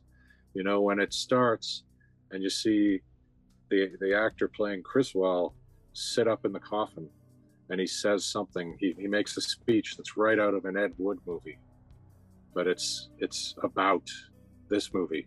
And then, you know, we get the theme music and the montage of the graves, and I was just like, oh my God, this is my new favorite movie. I just knew right away this movie was great. And it didn't let me down. I loved it all the way through. And people know him now as Ed Wood instead of Edward D. Wood Jr. because of this movie. People just assumed he was called Ed Wood. So, yes. This movie is brilliant. It covers a lot. I mean, I think we talked a lot about his life. This movie covers a lot of that except the alcoholism, because it kind of ends with Plan 9. Yeah. So, they kind of end on a high note, which is what a lot of movies do. They get out before we get to the really depressing stuff. Yeah. But, so this isn't some like hard hitting, biopic. This is just meant for fun. Yeah. This doesn't get into the dark stuff at all. Yeah, yeah. And it is very fun. I think it's a very entertaining movie. They do an excellent job of recreating the scenes from Ed Wood movies. And I think they cast it very well. I mean, Martin Landau is brilliant. See, that's where we're gonna differ. Oh yeah? I thought Johnny Depp was great as Ed Wood. I thought the actress, I think it was Tim Burton's girlfriend at the time, she was great as Elvira. She had the tiny waist. She was beautiful. Yes, yes. I thought George the Animal Steel was brilliant casting as Tor. Yes. Wrestling fans will know who he is. Yes. Hairy wrestler from the 80s. I thought, who's that girl that was from Sex and the City that was cast as his girlfriend? Sarah Jessica Parker. Sarah Jessica Parker. And people mock Sarah Jessica Parker for looking like a horse, calling her horse face and stuff like that. This is the movie that probably she regrets taking, because in one of the bad reviews, she's like, I don't look like a horse, do I? And that is something that's haunted her ever since, because they make that horse joke about her face all the time. But she was great casting. Yeah. As much as everyone else was great casting, I do have to admit there was one terrible casting in this movie. And it was with a character that won an Oscar for the role. Now, fans of Howard Stern are going to know who I'm talking about. But there is only one person who should ever play Bela Lugosi on film. And that is Gilbert Gottfried. I always think of that line in Dracula. To die, to be really dead, must be glorious. So, really? I'm assuming you saying really means you've never listened to a lot of Howard Stern. No. Howard Stern, you know who Howard Stern is, though? Oh, yes, yes. Okay. Absolutely. Yeah. One of the most brilliant guests on the Howard Stern show is Gilbert Gottfried, comedian. I'm reading this. Gilbert was on the show 122 times over the years. Oh, yeah, he was on a lot. From Problem Child 2, Beverly Hills Cop, a lot of bit roles and stuff like this. The guy that talked like this, he was the Aflac Duck in the Aflac Duck. Aflac, he would go on that show, and his whole life was just watching old movies. All he did his whole life was watch old monster movies, and he would go on there and he would just quote monster movies, and they would talk about the news, and he would talk about like any kind of current event story. He'd just come in with like his Bela Lugosi vampire voice and be like, and a woman was killed, and it's like, yes, I killed her for her blood. And he would just do the impression, and he was fucking brilliant, and he would just do it for comedy's sake. And of course, when I bring this up, you haven't heard of it, you haven't seen it, so me referencing this thing all falls flat on its face. Because I thought I would bring this up and you'd be like, oh, Howard Stern, oh, Gilbert Gottfried, that's hilarious. But of course, you're like, you have no idea what I'm talking about. No, I don't. And I just keep digging this hole, telling this story, thinking it's going to be hilarious because you know exactly where I'm going with this. But no, I was only jokingly saying that because he did do an impression, but he just did it for jokes. But he probably watched Dracula a million times, and he would just go on there and quote it all the time on the show. And it's just funny to end up seeing this movie where someone wins an Oscar for playing Bela Lugosi, and he would be on one of the most popular shows ever in terrestrial radio, constantly doing an impression of someone who, you know, an Oscar was won for playing the part. It's like, geez, like, this guy could have done it, you know? So, anyway. Right. Okay. You killed my story because you have no idea what I'm talking about. Yeah. I failed that one, yeah. So sad. Yeah. All right. Those were all my thoughts. Anything else you want to wrap up with on Ed Wood? No. Ed Wood, the movie, or Edward D. Wood Jr., the director? No, I think, you know, again, the movie is brilliant. And if people haven't seen it, they should definitely see it. It's one of my favorites. I love that movie. And Ed Wood, I think, the filmmaker, you know, his movies are a bit of an acquired taste, perhaps.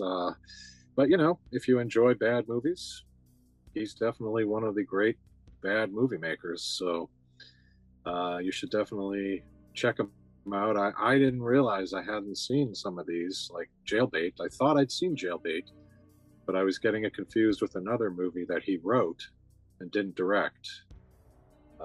So yeah, even I haven't seen all the Ed Wood movies, and I should do that because if nothing else, they're always interesting. Mm-hmm. Yeah, absolutely. Definitely check out the Essential List. Definitely check out the ancillary films, Ed Wood and Best Worst Movie. So those are 12 movies to definitely check out. And after watching Plan 9 and Ed Wood, if you're still interested in the guy, check out some of his other movies. I'd probably put Jailbait towards the top of that list. Glenn and Glenda, just because it's so weird, it's different. And then after that, maybe Bride of the Monster. Even though I like Night of the Ghouls better, Bride of the Monster does have Bela Lugosi, so it does have the edge there. Night of the Ghouls is probably a little bit better than Bride of the Monster, so definitely check out both if you want. But of the movies, after Plan 9, I'd say probably Jailbait and Glenn and Glenda would probably be the next ones to check out. Yeah, I agree. All right, well, that'll do it.